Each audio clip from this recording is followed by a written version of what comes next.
Would also like to be the first one to formally introduce all of y'all to the incoming slate of officers that were approved yesterday.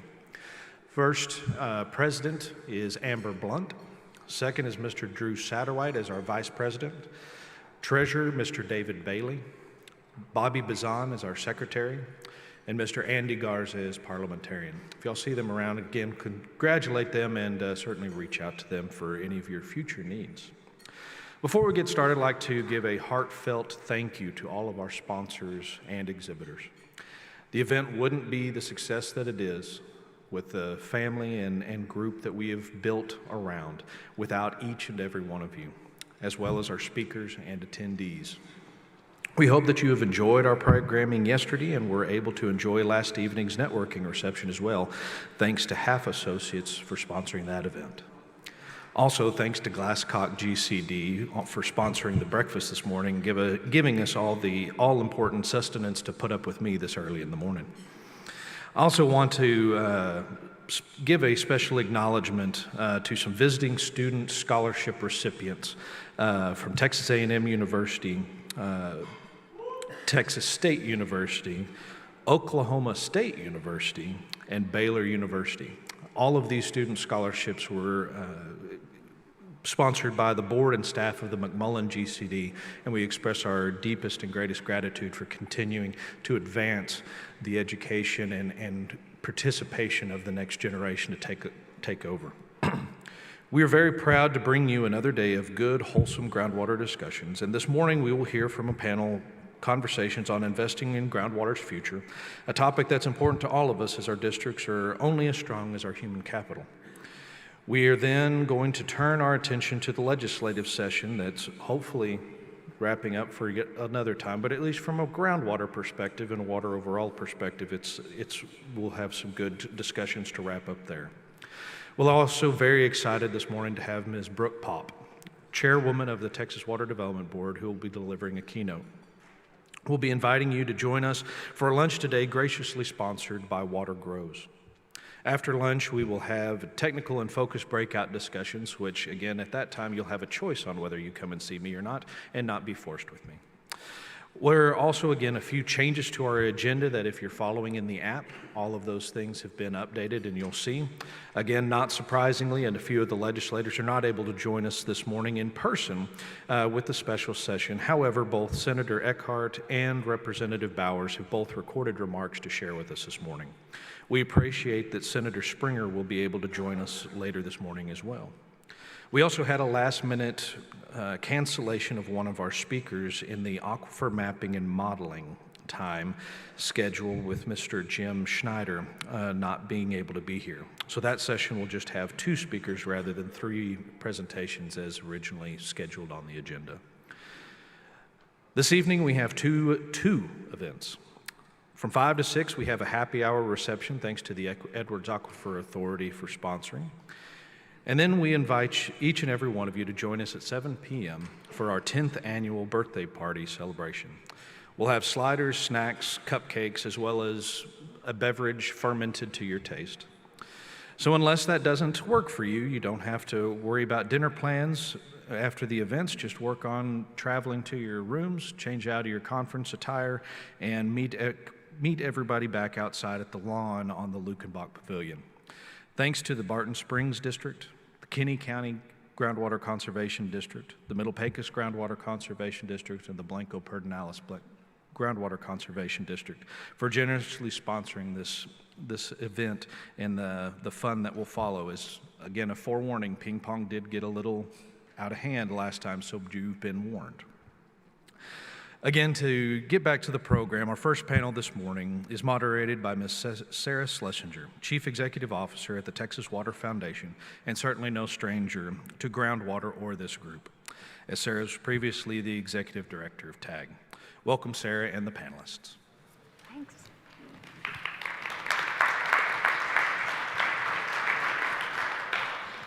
Good morning. It is so good to see so many friends. It's been a long time.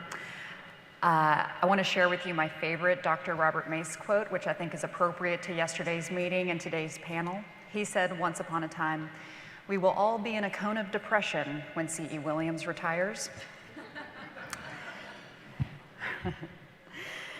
Whether you live in Austin's growing tech metropolis or in the far reaches of Dumas, Texas, you've probably noticed a change in our workforce. Entire sectors have become automated, many others outsourced, and the expectations generationally of work life has fundamentally shifted. And while it has always been true, the past 1.5 years of global pandemic have asked us to consider what is essential, where we work, how we work, and why. Water is essential to our economy, to our environment, and so too is the workforce that keeps it running. So in the 50 minutes that we have here together, we're going to invite you to consider the GCD workforce and how it will navigate the changing and growing population in Texas. Before I turn to our brilliant panelists, I'd like to paint a national picture for you in terms of workforce changes in water. And so I'm going to start here. From a national landscape perspective, what we know is that almost a third of water professionals will be at or nearing retirement in the next few years.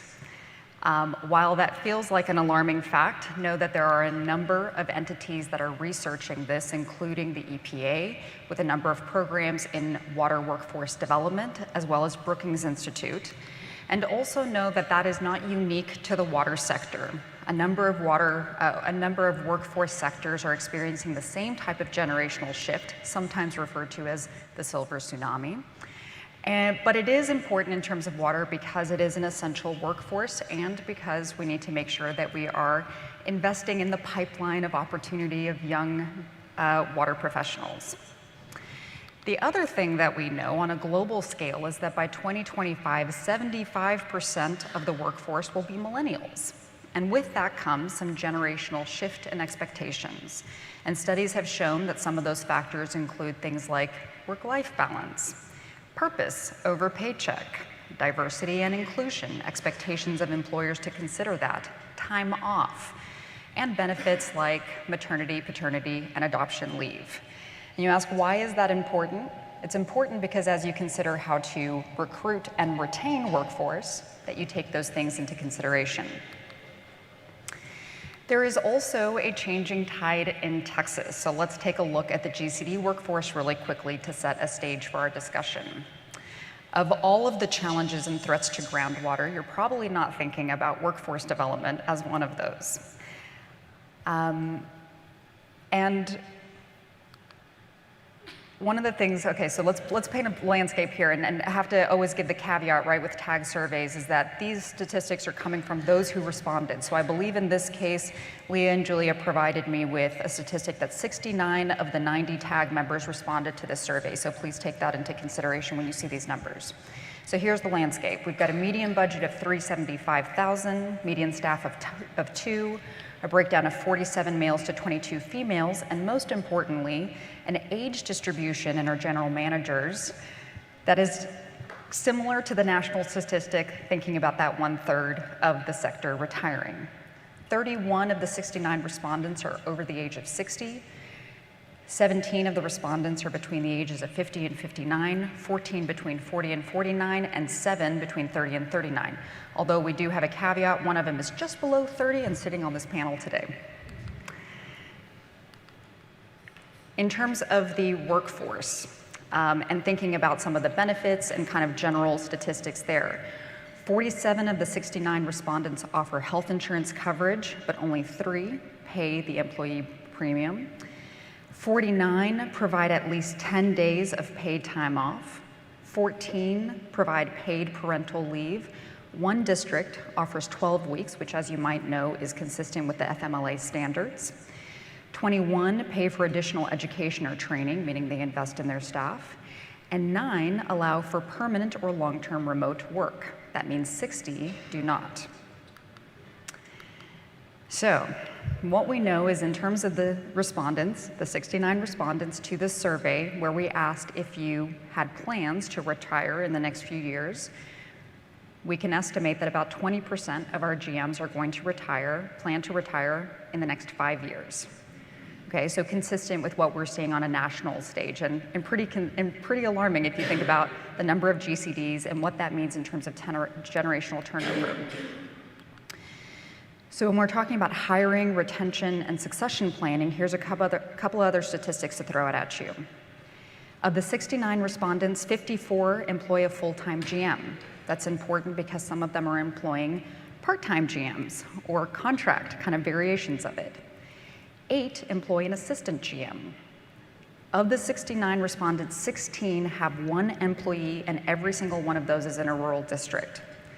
26 of the 69 respondents are actively engaged right now in succession planning. Succession planning meaning, what are you going to do when your GM retires or there is a staff change? Here's another really interesting thing. 20 GMs that are currently, of the 69 respondents, 20 of them were hired to replace retiring GMs, meaning that was a succession plan. That was an intentional decision. And 25 of the GMs worked at the GCD prior to becoming GM. Okay, so now we go to our panel discussion where we're really going to be talking about managing expected and unexpected. And here are the topics we're going to be covering, and I'm going to turn it over and walk over here real quick. All right, can you all still hear me? Yes, excellent, that carried over. All right, so on this panel today, we have 3 brilliant GMs that come to us at different times in their career and in terms of their tenure. I'm going to introduce them each as we get to them, but first I'd like to turn to Meredith Earwood Allen, who is the General Manager of the Sutton County Groundwater Conservation District and contract GM to which ones? Menard and Kimball. Yeah. That's right, great.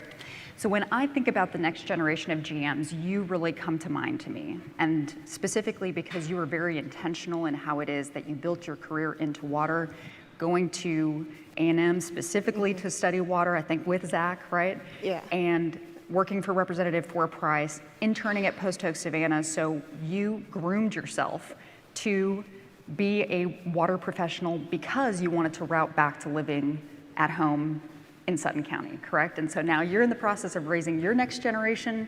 Tell us about that journey for you. Yeah, so it all started, I was the Aggie intern for Price, and he allowed me to track the water legislation for that session. And so while doing that is where I met a lot of groundwater district managers. C.E. Williams was one of the first people I met, obviously being in Forest District, and Zach Holland, Gary Westbrook, all of those guys. And while I was interning, I really got to learn about groundwater districts and how they worked. And you know, Zach really pushed me to do the water program like he had done. And so when I went back to A&M, I was in the A&M water program, and I interned for Gary at Post Oak Savannah, which was an amazing experience. I learned so much, you know, just how the daily, you know, work goes for a groundwater district. You don't learn that in school. And so having that hands-on experience was really eye-opening for me and really showed me that that's what I wanted to do. And I knew I have a lot of ties to Sonora, to that part of Texas, and I knew I wanted to go back there. And it was clear to me that was something I could do back in my hometown. And so after I graduated from the water program, I was under Jim Polonis, who was the current manager, and he was looking to retire. And so I trained under him for a few years, and then took his role when he retired. So. But you also had to kind of craft your own position out there, right? So yes. We're both. So there's a couple of elements, right? So one, you were from a rural district, wanting to get back there. You pursued, you know, you invested in your career, and other GCDs invested in you as well. You were part of a succession plan, but you also had to do a little bit of curation and mix and match. Can you tell us about that? Yeah, so at the time, there was only 3 positions. There was the general manager, the technician, and then a part-time administrative assistant. And so Jim really advocated for me and convinced our board that it was the right decision to create another position as an assistant GM, really, and give me the opportunity to train under him. And they went for it, which I was very grateful for. You know, these water districts are tax-based, and they don't have the biggest budgets, and so they really had to be, you know, figure out how to make that work, and they made it work for me, and I was very grateful for that. And right about that time as I was coming back, then several water district managers in that area who were also looking to retire started, seeing that and seeing the value of having someone who has experience in groundwater districts, has a background in water management, take those roles. And so we were able to work out where I am, helping the other 2 districts and Sutton County. And it's worked out really, really well for me too, so. Great. So last thing I want to ask you about before I jump over to Vanessa is that you also have had 2 kids in the process of being GM. And congratulations on that. Yes. And so I wondered if you could share a little bit about what that process was like in terms of, parental policies. Yeah, so when I started at Sutton County, they didn't have a maternity leave policy, mainly because they never had to have a maternity leave policy. They've never were in that situation where they had a young female, in those positions. So it was a very easy process. I brought it up to the board. We went through and created a policy, and it was new and it was something we had to figure out, but we did it and it was great. There is,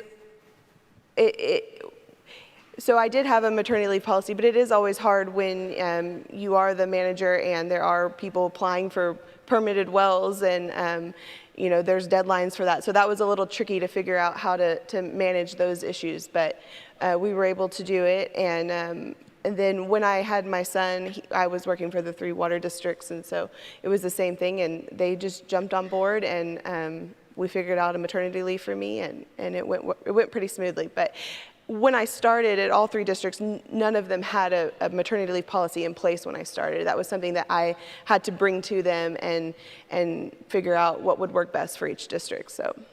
Well, as with all mothers, total super mom coming in 9 days after and filling out a well application. Yeah. Thankfully, a lot of it was we were able to do a lot virtually. We do a lot of our applications now online, which was something I really pushed so that I was able to help out while I was on leave and not have to go into the office all the time. I was able to approve some of those things from home. So. Awesome. But yeah. Well, thank you for sharing that. Yeah. Well, I'd like to jump over and speak with Vanessa Escobar, who is the general manager at the Barton Springs Edwards Aquifer Groundwater District, and at an interesting crossroads in your career right now, so that you joined this panel in a time of transition and shared with us in our preparation call as we were getting to know each other in this story that you have watched the district over the years experience change in different formats, both expected and unexpected. And something that really came through in our conversation was how many different elements can affect the stability and growth of a district. And so I wondered if you could share some of your observations looking at a planned retirement, an unplanned staff change, and kind of how that affects a district. Sure, well, thank you for having me here. So when I came on board at the district about 10 years ago, I had the fortune of moving over from the conservation world into groundwater. And I came over about a decade ago when things were like a little calmer, at least at the district and groundwater world in general. And at least that's how I perceived it to be. And so I started off as a regulatory permitting specialist. And I came into a district that, that had a really good reputation, a solid science and policy framework. We were already 25 years into our, post-creation. And so we were really at our prime, kind of just perfecting our science and our regulatory framework. And so things started to get interesting right around that time. A couple years after I joined, the EAA cases came out, Day case and Bragg case. Some of those legacy cases came down, the rulings. And so some things started to change, right? And then from there, we actually went through an annexation experience in our district where some folks, selected our district to take over managing the Trinity and a large portion of Hays County.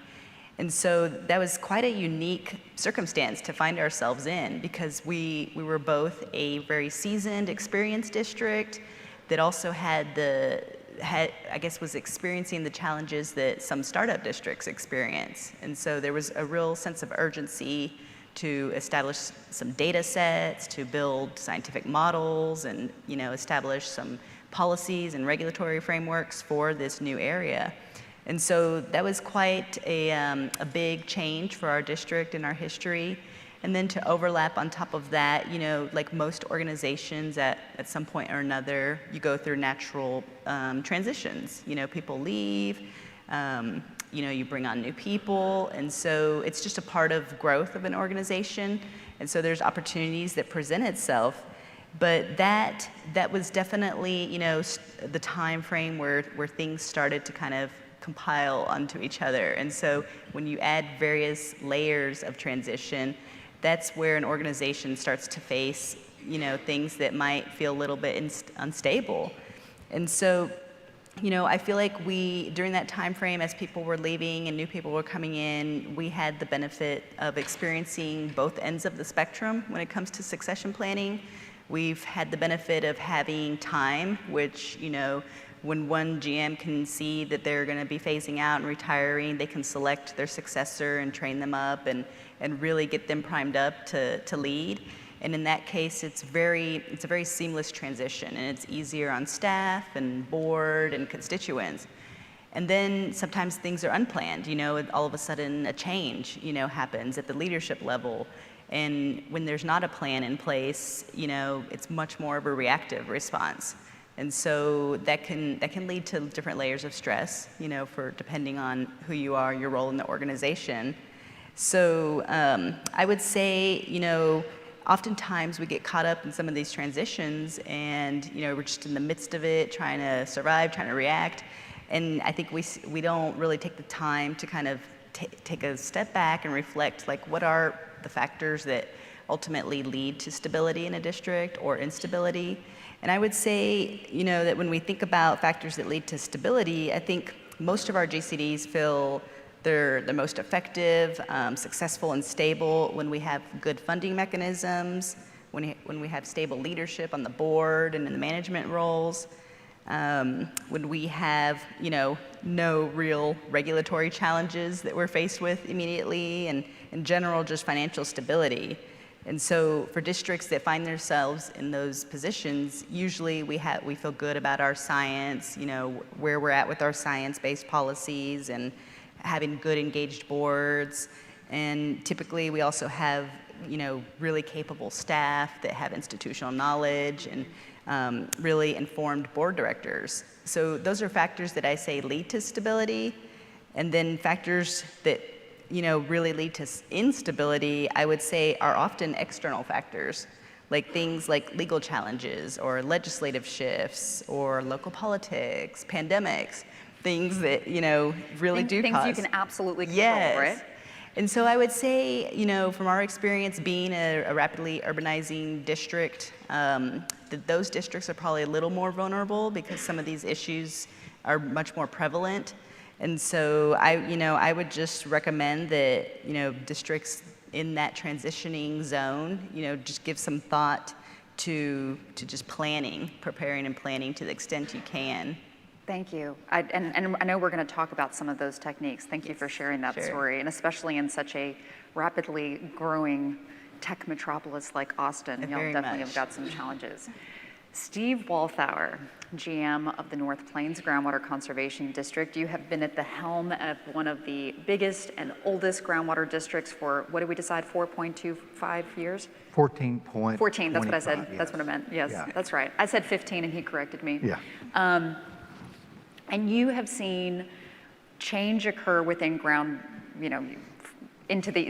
the EAA structure, but also you were recruited, if I remember correctly, to North Plains because there was a change that was necessary. So we've talked about changes and instability and stability, and one of the things that really resonated with me in our conversation is how you propose that change is not always a bad thing, and the ways in which it can be an opportunity for growth and transformation at a district level. So I'd love to hear your thoughts on what you've observed in your years of leadership at a groundwater district level. Well, back in 1992, I was getting married to my bride today. A few months later, and a few months after Meredith was born, I saw this little note in the Austin American-Statesman. We were living there in Lakeway at the time, and it was for Geologist 3 at the Edwards Underground Water District, and my background is carbonate petrology. I thought that would be really cool to go down there and look at the limestone, so I applied and went in and you know, and as I was headed down there, I understood what it was going to cost for me to do that. It was a substantial decrease in salary. And as I was talking to the person who was going to be my supervisor, a guy named Bob Botter, he was telling me about all these neat things that he needed to get done and didn't know how to do. And by the time I'd walked in thinking, well, maybe I'm going to tell them I can't really do this. And after that, I met my wife at Finkel's after that. We were headed out on our honeymoon. And I says, I have a problem. And she said, well, what is it? Says, I really want to take the job, but I don't know if we can afford it. And she said, oh, okay. She was in love with me a lot then. She said, oh, okay, honey, yeah, we will do that if that's really what you want to do. So I took the job, and a few months later, she says, now, how much are they paying you? And that started my career as a groundwater with the groundwater conservation districts. We had the opportunity there to do some fun things. And I reflected back after starting this, what has moved me along into all the things I've done and have seen is it has to be fun. I enjoy the fun parts. And we could rattle off a list of things I did for the Edwards Underground Water District with an unbelievable staff. They were going through change because apparently their entire GO staff, except my boss, had left, and they'd replaced the GO3, me, the 2 and a 1, and ended up with a great staff. And we did a lot of stuff for a few years. And then in 93, after I started in 92, I find out that we're going to be abolished. And I'd already been laid off a couple of times, so I stuck around and to see how it was going to work out. And I was out doing, working on a real-time data collection network in 96 when we got a call that the Edwards finally started. A few months later, the general manager at the time asked me to do something called initial regular permitting. And I think he asked me because I had a fairly good organizational skill. I had learned on-the-job training. If I graduated in early 80s, so almost all the computer training I had was J on the job.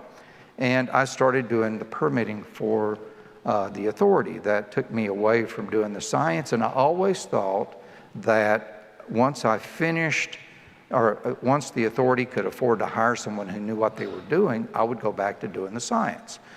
In the end, Greg decided, when he came on, he decided to leave me at that position, and I had a wonderful career working for the Edwards, working on permitting, metering, and that thing, and that led me to my job today. And what Sarah asked you was, Steve, what could possibly tempt you to want to commute between Dumas, Texas, and to your lovely bride every week for 14.25 years? My job is fun. It's fun. I've taken, that was not the only pay cut I've taken. I took a cut at the Edwards Aquifer Authority to stay in a position that I really liked and not take something else because of what I was doing at the time I thought would be fun. I went and interviewed with the North Plains District. They were in the middle of change. They decided to meter all their wells in their district, and they'd set up a program. I'd actually talked to them a few years before. I didn't know it was them, and they had implemented some changes that I could fit in there, and I started. As I left the interview, Keith Good down here, their attorney, was in the interview. I won't talk about that was behind closed doors, but I got in the car and started headed back and going to the airport. I'd had a hernia surgery and my pain medication was wearing off. And Lauren called me and says, what do you think? And well, if they want to do what they said they want to do, and this is important, the board hired me because they really wanted to go in the direction they were talking about. And so I got the job opportunity, and it's been fun. There's always a few down things, but I've been blessed. I've had one of the best boards over. When you tell a bunch of farmers they all have to put meters on their wells, you lose a. I hear it's a popular approach. In the Oh, absolutely. It's a wonderful thing. But we did it, and that board really stepped up and did that. So I ended up at the Edwards. not the Edwards, North Plains. One of the things that I worked in on this succession planning is simply, I'm trying to train my staff and get my staff trained to the extent of whether it's one of them or somebody coming in to the business, they're going to have a very well-trained group of people. I checked my numbers. My average staff tenure there is about 8 years. My average is 8 years out of 15 people. I would say on a national level, that's probably impressive. And actually, I'm glad you brought up skills because that leads us directly into this next phase. Yeah. And I have to acknowledge as well, when I joined TAG, I think that you're the one who groomed me in reading financials. So thank you for that. That was precisely the thing that my board had a problem with me, because I really had not had the financial part. And I think one of the board members, Danny Krinke, asked me, says, that was really our biggest concern. I was scared to death of financials, so I learned them. And I think that happens to a lot. Most of the stuff you do as a general manager is really on-the-job training. So let's talk about staff retention, about the skills that are changing. And I want to turn it over to a little bit of friendly banter between us. And I'm watching the time, y'all, so that's why I'm leading us over here. It's hard to recruit good talent. Some of that, you have to groom yourself or commute into Dumas, Texas. And it's really hard to keep it. So 8 years is a good statistic. So I'm curious about the conversations you're having on ways to incentivize and to retain good talent. And in terms of the GCD workforce needs, what skills are you seeing as important that are changing? You know, thinking about Steve's note, he was hired for a very particular skill set at a very particular time, and that might be different in the future in terms of what the GCD needs. So It sure will be. Meredith, I'm curious about what conversations are you having about how to incentivize and retain talent? Yeah, so when I started at Sutton County, there was 3 staff members there, and they were all over 60 and looking to retire, and 2 of them retired pretty quickly after I became the manager. So and the manager in Menard and Kimball were retiring as well. And so I looked up and realized it was just me, you know? I mean, and it was time to hire new staff. And it was an interesting process. And what I was really looking for, and we've gotten it there now, is, you know, someone who can problem solve. That's something that's so important. When you work for a groundwater district, especially in rural Texas, you're not going to hire someone who has previous experience with a water district or in like a technician. You know, you're going to have to train them to do those things. And so I'm looking for problem solvers who can get on board and fill in when they need to be filling in and make it happen. And that was something that I changed as well. Previous to me, everyone had their role and they did their job, and now I try to encourage us all to know all of our jobs so that we can fill in when we need to, and that's been, you know, it took us a little while, but we got there, and that's the most important, is to have a good team that's excited about doing what we're doing, and yeah, that's been something that's been really important. And you shared with us on the call that you actually took the radical leadership role of hiring somebody that didn't have the technical skill set as opposed to other candidates because of their problem-solving attitude. Yes, you know, we had had several techs that had come and gone, and they all had oilfield background. Being in Sutton County, that's something that's common, and so they had a lot of field experience, and I realized, you know, this isn't working. That's not really what we need. We need someone who has database experience, who is organized, who can help us get our wells. My very first job at Post Oak Savannah as an intern, an undergrad, was scanning in one by one all of the well registrations. So I knew how important that was, and I had done it myself, and I knew that getting an electronic database is so important. And so I had to kind of convince my board to shift their focus on what the tech role looked like and where we could improve. And you know, I can train somebody to measure a well. That is something that's trainable, but to have the organizational skills and the problem-solving skills when you're working on databases, that's something that, you know, is not as easy to train. So you're saying Gary Westbrook directly turned you into the GM that you are today? I told him I didn't want him to be in here. I didn't want him to get a big head. But no, yes, I tell people all the time, you know, I had legislative experience. I got my master's in water management, and the one thing that has been the most beneficial to me was my internship at Post Oak Savannah, because it's so real world. You see people applying for permitted wells. You see how a board is reacting to that. You see how a manager is dealing with, you know, board members that are maybe on different pages, and you're having to navigate those different personalities, and you're Gary has experience with that? yeah, just a little. Yeah, and working with staff, you know, I was young and I was hiring people who are older than me, and I'm their boss, and that's, you know, and knowing how to manage that is, I had to learn a lot, and yeah, it was, you know, and Bobby too, I can't leave Bobby out too, he was a great mentor to me, but, you know, just seeing the real world aspect of it and the daily aspect of it was so beneficial to me, and really helped me. I had done some tech work with Bobby, and so, you know, I knew what I was looking for, I guess, when I was building my own team. So I want to ask Vanessa also, because I think that you mentioned that you're doing some cross-training, right, between different staff, or that you had been thinking about it in that way in terms of just institutional stability.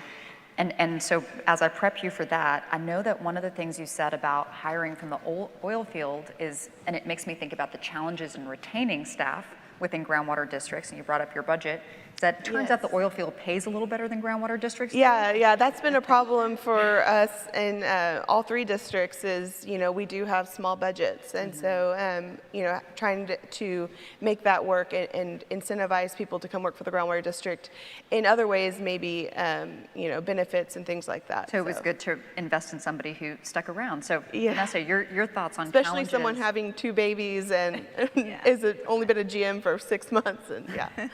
So your thoughts on challenges in retaining staff, and kind of your thoughts on what conversations have you been having within your staff and within your board about incentivizing and retaining talent? Yes. So, I mean, we've been having this conversation for a few years now, as you heard when some of our major transitions began. I think, you know, we've really had to reflect as to, you know, what it takes to keep people happy, to keep people at an organization, to feel like they're doing meaningful, rewarding work. I think our district has been very fortunate. I mean, we've had a lot of people stay, you know, half our staff has been there 20 plus years. So that says a lot to the organization and our philosophies on providing benefits and compensation for employees. And I think everyone that has stayed there really has a strong connection to the mission. And so, like what Steve was saying, it's rewarding. You know, we're not there to become rich, but we're there to address the issues of resource management in our own backyards. And so eventually, you know, good people are going to leave and retire. And so we've been thinking about, you know, what it takes to cross-train, because in our district, you know, no one district's alike, but in our district, you know, we have a complex hydrogeologic setting with our aquifer systems. In a sense, that kind of leads to a complex regulatory framework, which then leads to possibly intensive oversight and day-to-day operations. And with changes like annexation, you know, that can lead to burnout. You know, are we growing in ways that are, you know, that we're taking on too much, or that our staff is becoming stretched thin? And so we have to reflect on what's needed to keep them and to give them resources to be effective. I'm so glad that you said that word, because I find myself saying a lot recently that I think our biggest occupational hazard as water professionals is burnout. And I'm being totally serious. I mean, between the emotional, psychological stress. Really? Really? No. Not you, Steve. You're an exemption. But I know that personally, you and I have spoken about time off and the importance of that. We certainly have talked about it within the Texas Water Leaders course. And can you share a little bit about your kind of personal thoughts, philosophies, or from a GM perspective on how to avoid burnout, or policies that you've had in place? Sure. I mean, I think anyone can appreciate who's a GM or even just works at a groundwater district that there's more work to be done than time, right? And so sometimes you find yourself in that rhythm of like, I'm gonna work a little more hours on the weekend just to stay caught up. And it can turn into a bad habit. So you really have to be effective, to be a good leader for your staff and for your organization, you do need to take time off and refresh yourself and make sure you have that balance in life. Because at the end of the day, what matters most are your family, your health. And so, in the groundwater district world, things I think are becoming a little more challenging. There's a lot of uncertainty. And I think we can personalize that, internalize that, if we're not careful. But I do think that it's important to take time off, and I know our organization fosters that kind of work culture. We encourage people to take vacations. We give people more weeks of vacation the longer they stay. So it's a very natural part of our organization, and we don't make people feel guilty about it.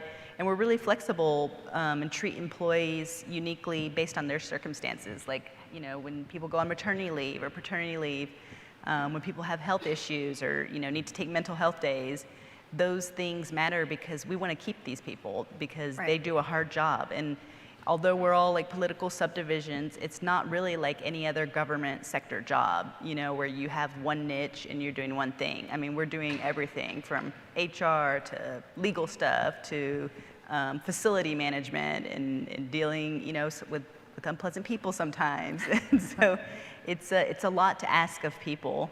And so you have to think about that. And it makes me think, if you kind of correlate that then with some of the demographic shifts that we're talking about in terms of age, in terms of gender, think about how all of that also coincides then with expectations. If you have small children at home, can you work 20-hour days and take care of both of your kids? No. I want to turn it over. We've got just a few minutes before we turn it over to questions. I want to ask you, Steve, about the conversations that you've been having with yourself, with your board, with your staff about succession planning, how you're thinking about that, how you're thinking about the changes and skills that are needed. How are you approaching that conversation? Well, first thing is that we've got our meter program involved. We have production reporting for roughly 20% of all the groundwater pumped in the state. They turn in their reports. So the compliance issue that they hired me for is well in hand with our attorneys. Keith and Ellen has worked well with us. So what we do is look at things where are our really spots that we need extra. We've got a couple of bookkeepers now. We have one person who's the bookkeeper and somebody else who can write payroll. We have, my entire staff is engaged. They participate in SOPs, standard operating procedures, and that nature. And I'm trying to prepare the entire staff for whoever the board wants to hire. I do have an assistant general manager, Kirk Welch. His skill set is a speech. His degrees in speech, I think with radio and TV kind of connection. Did y'all know that about Kirk? He comes from the radio and TV world. I mean, talk about a different skill set for a GM. But we're looking at conservation outreach now. How do we put stuff out? And he's got some really good staff. He worked with Julia before she came to work here, and I'm sure by the time this conversation's over today, Julia will have 9 more ideas to share with Leah later because she's full of ideas, and I like that. I like people who are engaged, who are excited about showing up to work, and we work it that way. So whenever the board decides what they want to do to hire, they'll have a choice. I was unique. I was outside of the panhandle. That had never really happened before, and the skill set I had was on-the-job training. So I think the skill sets we'll be looking at in the future are going to be more public speaking, that type of thing, more conservation. We have a lot of conservation programs. And that's how it'll be up to Kirk to sell himself to the board if he wants that job. And we're giving him the opportunity to do things like manage the only conservation demonstration field in the state. He handles the Twitterverse. He has people who handle the Twitterverse, whatever that is. I don't know what that is. And he's got a real opportunity. I also got a couple of staff members. One's wanting to be a PG, professional geoscientist, which, by the way, I'm going to have one geoscientist in the next 2 or 3 years retire. Our turnover is going to be about a third in the next 5 years, I suspect. And that's what we're doing for development. We send people to school. Kirk went to your program. Next year, I'll be sending Kristen to your program. So. And something that is very evident in what you shared with us is that you and your board have chosen to invest in your staff, and that you invest in them in order to lead, whether that is with you or elsewhere. I think Dave Mock, my former employer, said once that he invests in his staff so he can proliferate his control across the state. So as they go, he can extend his influence. You do that, but you also have taken, I think, a really refreshing approach in thinking about the skills that might be needed of a GM in the future might be different than what they were when you were hired, and thinking about succession planning, not as a direct replacement of yourself, but what does the district need in that moment? And that's really wonderful. I want to give some moments for questions. So to inspire the questions, I'm going to ask each of you in 20 seconds or less to share if you had one piece of recommendation for GMs, staff, and board members here to think about why to invest in the next generation of water leaders, or something to do to kind of help in that stability, what would it be? And I'll just go down the line. Sure. I mean, I was going to echo what you just said, to invest in your staff, in your people, invest in professional development, invest in your compensation and benefits for them, invest in having well cross-trained staff, and most importantly, invest, for board members to invest their confidence and trust in the staff and the GMs, because they're the ones who are running these organizations and wearing all the hats. Yes, I often observed that while the GM's job is to have the back of all of their staff, the board's job is also to have the GM's back. And so that's something that comes out a lot. Meredith? Yeah, well, and going off of investing, when we think of succession planning, a lot of times we think about hiring within and going up. But in my experience, I felt like, Post Oak Savannah really did invest in me, and I was just an intern. And so internship programs, I think, is something that groundwater districts should really be looking at, especially if you're close to a university or, more urban settings. And Gary knew from the start that I wasn't planning to stay in that area. He knew my heart was in Sutton County, and he still really invested in me and really trained me, knowing that I was going to leave Post Oak Savannah and go a different way. And so that's something else to think about. I think it's a great, it was great for me, and I could see it benefiting, especially the rural districts, if you come out to those rural areas with experience with groundwater districts. And so, and it benefits all of the GCDs, right? Yeah, so right. Gary's investment benefited Jim, and it benefits all of us as well. Yeah, it's the same as Thank you, Gary. He's expanding his empire out into West Texas. There you go, expanding the empire. That's the strategy. Yeah. Steve, final word? My board president, previous board president, said, and I agree with this, is that the most important thing for a board member to do is to be educated and engaged.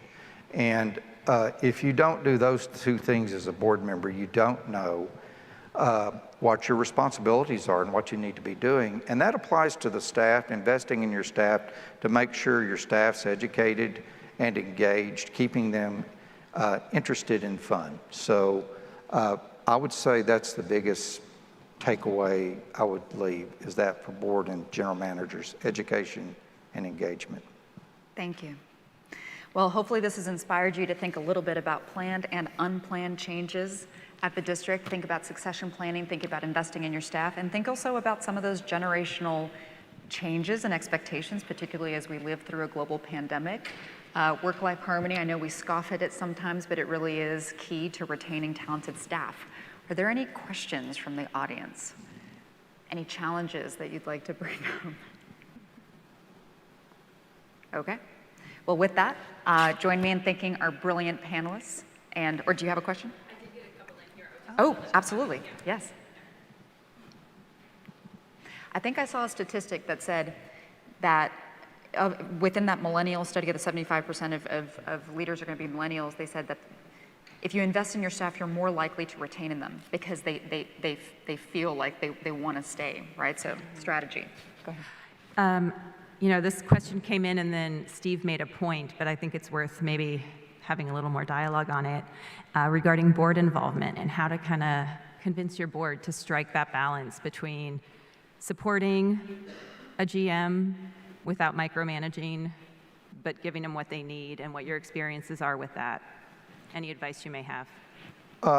With my district, my district's large enough that I get to make most of the day-to-day decisions. That a smaller district, less funds, the board would be more involved.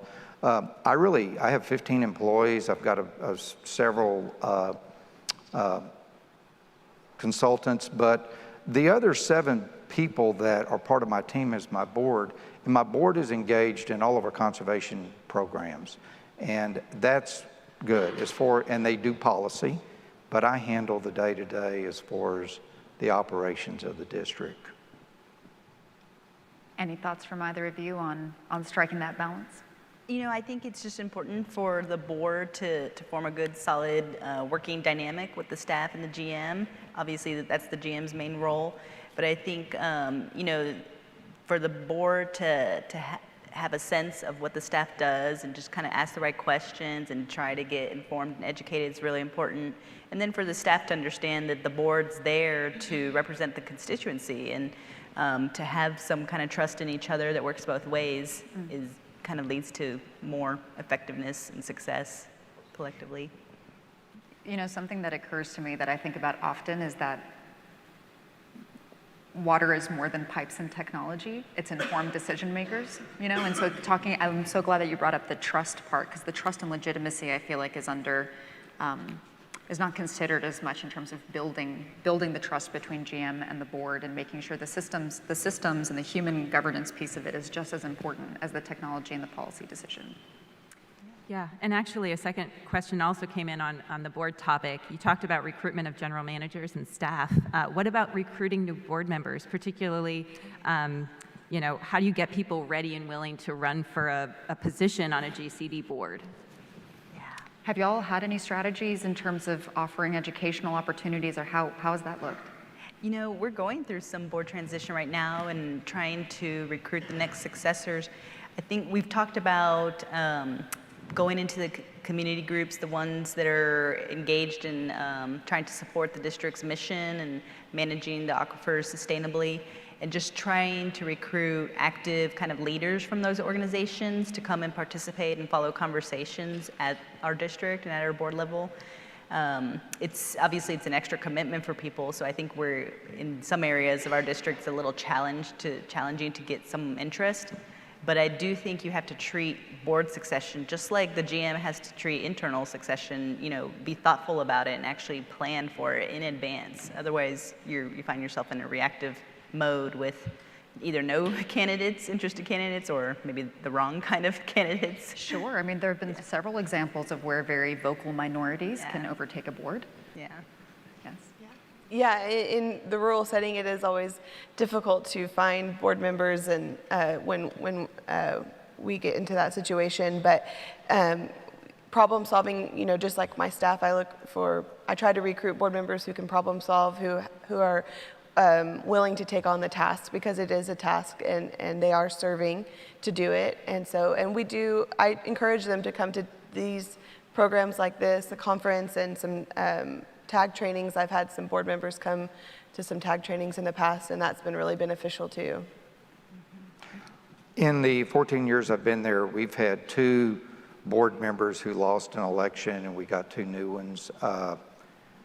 I've had a couple more that have changed, but we spend a lot of time after the election or before it, if someone who's running, to talk about what the job is and go over that. But we spend a lot of time once we know, you know, who the parties are, to try to train them to do that.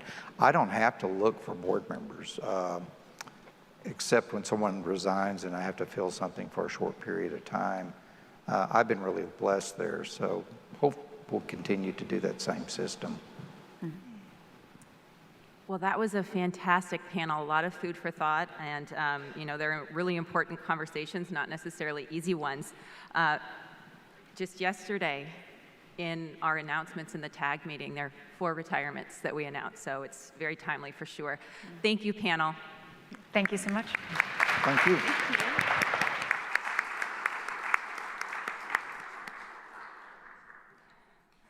All right, so next up we have our legislative debrief panel. While we're in the process of getting folks mic'd up, I want to invite Julia up here to do our next door prize drawing.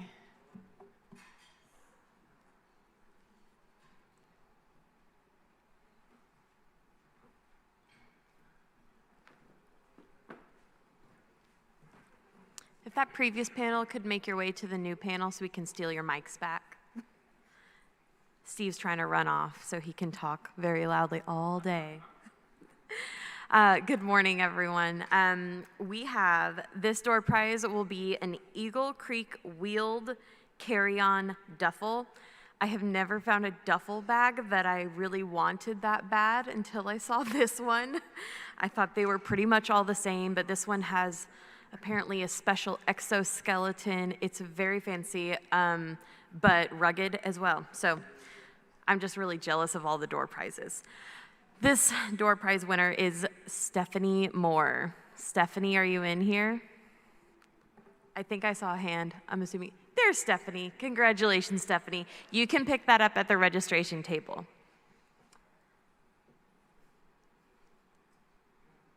And I'm not going to talk anymore. I'm going to wait for them.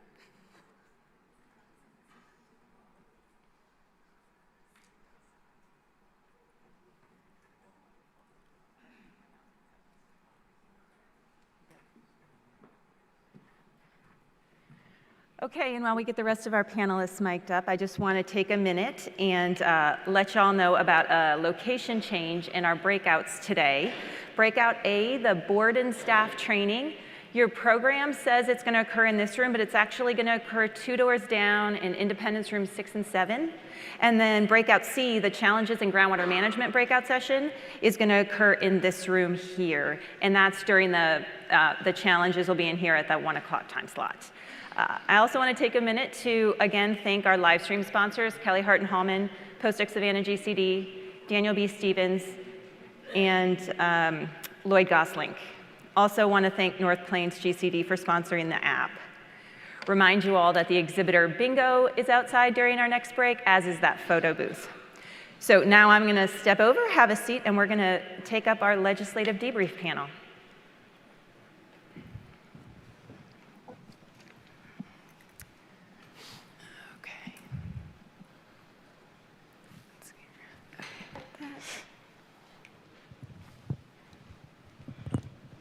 And we do have some slides. Yeah, get the presentation up. That would be great. So I want to take a minute and welcome our panelists today. Starting here, we've got Sarah Kirkle. She is the Director of Policy and Legislation at the Texas Water Conservation Association and oversees their policy and legislative efforts. CJ Treadway, who has been around the Capitol for over 3 decades and works as a government affairs consultant for the Texas Oil and Gas Association. And Trent Hightower, who's the Assistant General Counsel at the Texas Rural Water Association. I believe, Trent, this may be your first summit, so welcome if it is. Thank you very much. Appreciate you all joining me here today. So in our panel today, we are going to start off and just kind of have a few reflections on the big picture of what happened over the session, talk a bit about the fate of groundwater legislation, some government bills, and also talk a bit about looking forward. You know, they say every session, oh, that session was like no other. Well, this time it maybe actually was true. So, okay, wonderful. Well, I'm going to advance our slide here. So kind of looking at the big picture, Sarah, I was hoping you could maybe just talk a little bit about, you know, where did we think we were going to go? What happened? Where did we end up? Exactly, exactly. Yeah, 2 very different places. Yes. You know, I think for those of you who are especially involved in conversations going into session, we talked a lot about it's going to be a limited bandwidth session. Because of COVID, it's just going to go at a much slower pace. And it did start out that way, right? But by about mid-session, it really had moved back into a normal pace. We thought we were going to be heading into a budget shortfall. That ended up not being the case. I guess people spent a lot of money online whenever they were locked up during COVID. And we knew that we were going to be focusing on redistricting, assuming we get the data, but we didn't from the U.S. Census Bureau, so that's going to be still coming up probably in the next special session. And we thought we'd talk a lot about COVID response. Instead, what we ended up doing is talking a lot about Winter Storm Uri. So that happened Valentine's Day weekend, as you all doubtless remember. And it turns out that the biggest water bill that ended up passing was actually the electric reform bill right? So that was the biggest thing that happened during the session, and it really just took up all of the room in the air, all of the air in the room. It was really hard to get focused on any other topic. Yep. And Trent, turning to you, talking a little bit maybe more about that Senate Bill 3. Right. So as Sarah mentioned, that was the electric reform bill, massive bill. Big chunks of it dealt with the electric grid, keep getting it winterized. But it did have some major water provisions. For instance, for utilities, it now requires utilities to provide service as soon as practicable in the midst of an emergency, an extreme weather event. It defines that now as a period during which the previous day's high didn't exceed 28 degrees, and it's not expected to go higher than that for the next 24 hours. Also requires utilities to work with customers on payment plans for bills coming due during that time. Something new that it also added is it requires all utilities to prepare and submit an emergency preparedness plan. That the EPP is definitely a phrase that I'm going to be hearing a lot about in the next few months. Basically, it's a plan showing exactly how you're going to respond to the next big event like this. You're required to, if you're a utility, you're required to submit this plan to TCEQ, as well as the Department of Emergency Management, your local electric provider and distributor, and TCEQ actually put out a plan in August, a template that utilities can use to submit that. There are some key upcoming deadlines coming up. November 1st is when you have to submit your critical infrastructure to your local electric provider and distributor. And that was really something that we saw a lot, was systems that had those communications already established with their electric provider really did better about keeping the water on because they were able to time when those shutdowns happened around the water utilities. And then March 1st, 2022 is when that EPP has to be submitted to TCEQ, and then they have until January 1st or July 1st to actually implement it. So those are kind of some of the big water provisions that were contained in that. Right, thank you. And something I wanted to ask you about kind of big picture-wise, CJ, was the bills filed, how many there were. We thought that there wasn't going to be much filed. Things didn't quite turn out like everything else as we expected. Exactly. There were about 7,000 bills filed, more than 7,000, which was only 395 fewer than in 2019. And in the end, there were about 1,052 bills that passed. And that included bills that went to the Texas Senate Water, Rural, and Ag Affairs Committee and to the House Natural Resources Committee. And there were 140 bills that went to that Senate committee and 126 that went to the House committee. And how did we see bills faring overall in the committees? Did a lot get through? No. We're going to get to that, right? Right. Absolutely. So I'll just mention quickly what TAG was up to during the legislative session. We have a legislative committee that will determine if a bill kind of falls in what we call our actionable category, something that we want to take a position on and engage in up at the legislature. This year, there were only 10 actionable groundwater bills that were voted on. And the legislative committee voted to support 7 3/4 of those bills, neutral on 3, and opposed, I would say, 1 1/4. And that's because, as you've all heard about, Senate Bill 152 was an omnibus bill. It had 4 distinct parts, and the legislative committee opted to take positions individually on those parts. We also did track some local bills for individual GCDs. We watched the general water bills. There were about 50 of them we kept our eye on, and there were 45 government bills. The government bills this last session had, I think, a bigger presence than before in light of COVID, open meetings, government transparency, all those kind of conversations, and we're going to get to that. So turning to groundwater bills, there is one bill of note that we can talk about that passed that is at least tangentially related to groundwater, Senate Bill 601, Senator Perry's produced water bill. CJ, could you talk a little bit about that? Yes, Senate Bill 601 by Senator Perry created the Texas Produced Water Consortium to be administered by Texas Tech University. And the bill passed both chambers of the legislature and was signed by the governor with immediate effect on June 18th. The purpose of the consortium is to study the economic, environmental, and health considerations of beneficial uses of fluid oil and gas waste. And statute defines fluid oil and gas waste as waste containing salt or other mineralized substances, brine, hydraulic fracturing fluid, flowback water, produced water, or other fluid that arises out of or is incidental to the drilling for or production of oil or gas. So it includes a lot more than just produced water. The consortium will consist of an agency advisory council, a stakeholder advisory council, which will include groundwater owners, and a technical and economic steering committee, and private entities. And under the bill, there is to be by September 1st, 2022, which is really quickly, they are to create a technologically and economically feasible pilot project, and that is for the state to participate in. And the consortium is also required to produce a report by September 1st, 2022. I think that there is hope that there will be some additional legislation on this next session. Yeah. Follow-up legislation. Was that something that Texoga supported? And yes. Much of the oil and gas industry was behind? Yes, yeah, we were very engaged in it. In those conversations. And we're actually going to have a presentation tomorrow from somebody who's the co-director of, or will be the co-director of the Produced Water Consortium up at Texas Tech. Dr. Udamiri will be here, and Senator Perry, I'm sure, will also be mentioning that in his remarks tomorrow. I'm sure he will be. Absolutely. So moving on, Senate Bill 152. We heard a little bit about this yesterday from Chairman King. He talked a little bit about the fate, but we're going to talk about those 4 distinct parts and what they would have done, because I would anticipate that we're going to continue to see these pieces until at least some of them become law.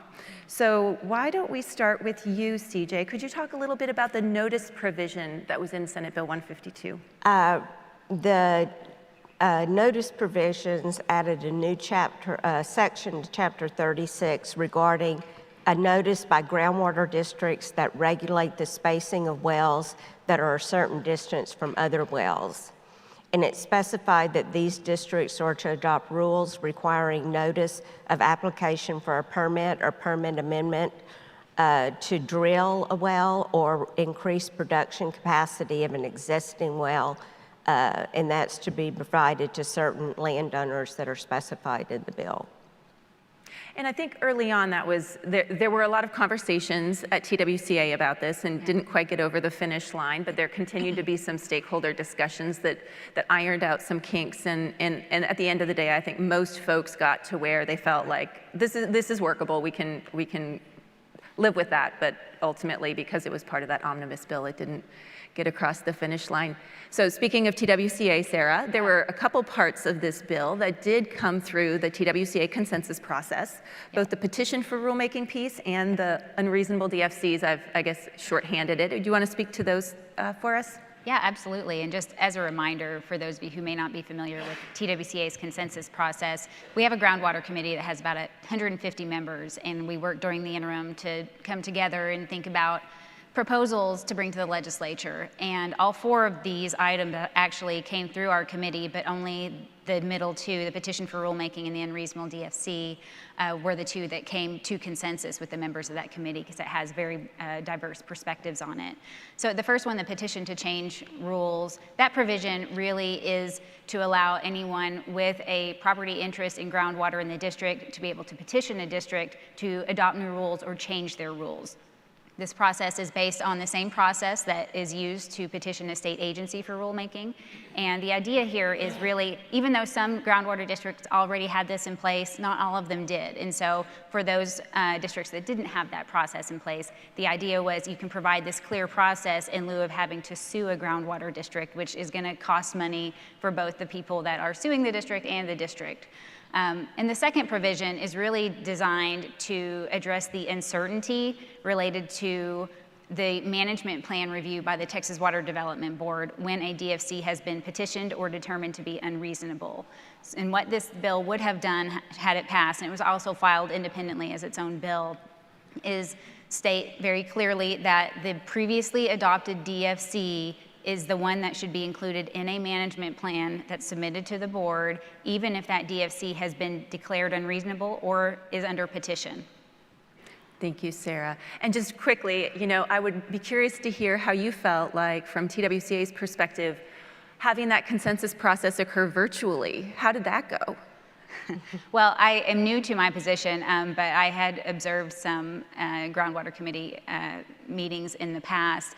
I think that on Zoom, you find yourself, a lot of people turn off their cameras and they just listen instead of necessarily being very vocal and being very engaged in the process. Certainly, there are always a handful of folks who have stronger opinions that are going to sort of dominate and make sure that all the perspectives come out. But you do see much more engagement, I think, in person. And so we would love to get back there, or at least offer a hybrid option, because again, folks are all over the state, and making sure that we have wide participation is also really important to our process. Absolutely. Thank you for that. So the final, last but not least piece of 152, the attorney's fees piece. Chairman King mentioned this yesterday as well as being kind of the flashpoint that ultimately was the reason that 152 probably didn't pass. Trent, could you just take a minute to talk about that? Yeah, so generally the way it works now in law, if someone sues a GCD, and this is something, first off, it's something we've seen about the past 3 sessions, but if a landowner sues a GCD and loses, they're required, it's a mandatory award of attorney's fees for the GCD. There's no discretion on the part of the judge. This bill would have changed that to essentially changed a shall to a may, would have made it to where a judge had some discretion as to whether or not to award those fees. And so, as Leah mentioned, that was kind of a flashpoint and part of the reason this didn't make it through this session. And there was another bill, moving on from 152, advance the slide here. Chairman King filed House Bill 3972, also had provisions related to attorney's fees. It did make it out of the House Natural Resources Committee, but not really much further than that. Could you take a minute, Trenton, to share a little bit about that bill? Yeah, so a big chunk of this bill was dealing with adding a bonding requirement when contested cases are brought by non-permit applicants. It required GCDs by rule to establish what that bond would be, and it capped it at $100,000. Again, this was voted favorably out of House Natural, but didn't receive a vote in the full House. Is that a bill that Texas Rural Water Association had a position on, do you know? We did not take a position on that one this session. Wonderful. All right, so moving along, more bills that didn't pass. But I should say, we talk about these because they'll probably be back. And the next 2 we're going to talk about, actually, we're already repeat customers. We'd seen them filed a few times, and we'll probably see them filed a few more if they don't ultimately make it across the finish line. House Bill 2851 and House Bill 3619. CJ, would you cover those for us? Yes, House Bill 3619 by Representative Retta Bowers of Garland passed the House but failed to receive a hearing in the Senate. The bill would have required districts to consider whether a proposed water use would unreasonably affect wells that are exempt from permitting requirements before granting or denying a permit or a permit amendment. And House Bill 2851 by Representative Eddie Lucio also passed the House but did not receive a hearing in the Senate. And the bill amended the water code by adding that modeled sustained groundwater pumping be considered prior to adopting DFCs. And the modeled sustained groundwater pumping was defined as the maximum amount of groundwater that the executive administrator of the Water Development Board determines may be produced in perpetuity from an aquifer on an annual basis using the best available science. Yeah, and both of those bills, Sarah, actually originated TWCA consensus from bills. Exactly, from TWCA's consensus process, not this year. Right. They weren't, but previous sessions. So Sarah, a couple more that we wanted to mention that did get quite a bit of attention this session. Representative Wilson's House Bill 2095 and then Representative Larson's 2652. Could you just speak a little bit to those 2 bills? Absolutely. So sort of like the bills that CJ mentioned, these are water data bills, and water data is a growing and evolving topic that it seems to be getting more and more traction and more bills filed related to it in the legislature. I would say both of these really are stemming from a perceived gap in data related to surface and groundwater interaction, although the House Bill 2095, which would have authorized BEG to essentially develop comprehensive system of both surface and groundwater models, as well as the interaction between the two. So it was much broader than just surface and groundwater interaction. I think it's important when we're talking about these water data bills to think about, we know that these bills are going to resurface again. We have several members of TWCA who have concerns about how water data is used sometimes when you have conflicting models, or sometimes you have new models or new data, and that can be weaponized in permit hearings sometimes. TWCA's position is that science is important. We need to have data to inform water policy, and we support the Water Development Board and TCEQ as the agencies to direct those studies and to continue to develop that data so that we can have well-informed water policy. But again, as these bills continue to come forward and we try to address these gaps in water data, I think we have to be thoughtful in our approach. And I think it's important that while we continue to invest in additional data, that we are able to more clearly express the limitations of what that data can and can't tell us, so that it's not misused and has unintended consequences in the future. Thank you for that. Yeah, I think House Bill 2095 did get a hearing in the Senate Water, Ag, and Rural Affairs Committee, and at least for that committee, it was the bill that got the most number of minutes of discussion, I think, this session. All right, well, that kind of takes care of the high points of groundwater bills this last session. I want to move on to some of those government bills. There were a handful of open meetings and transparency bills that were filed. Obviously, open meetings was something that after having the suspension from the governor in place to allow for virtual meetings during the pandemic, there was the idea that, oh, well, maybe we can make some of these changes permanent. And so that was a conversation that happened, and was hoping that, Trent, you could just summarize kind of what did and didn't work out with respect to those bills. I've got Senate Bill 861 and House Bill 2103 and 859 up here on the screen if you want to start with those. Yeah, so generally, like you said, there were a whole bunch of bills filed this session that would have kind of made permanent some aspects of what the governor did on a temporary basis due to the pandemic. Some of them were very permissive, some of them were much more nuanced, but in general, none of them passed. It was pretty much just I think the general feeling at the legislature was these ideas kind of need more vetting, there needs to be more time to have those discussions and not really change the whole Open Meetings Act right now in the midst of the ongoing pandemic. But specifically, just kind of a couple of examples of these, SB 861, it would have broadly allowed entities subject to the Open Meetings Act to have increased access to telephone and video conference meetings without the need for declaring an emergency, as is currently the case in law.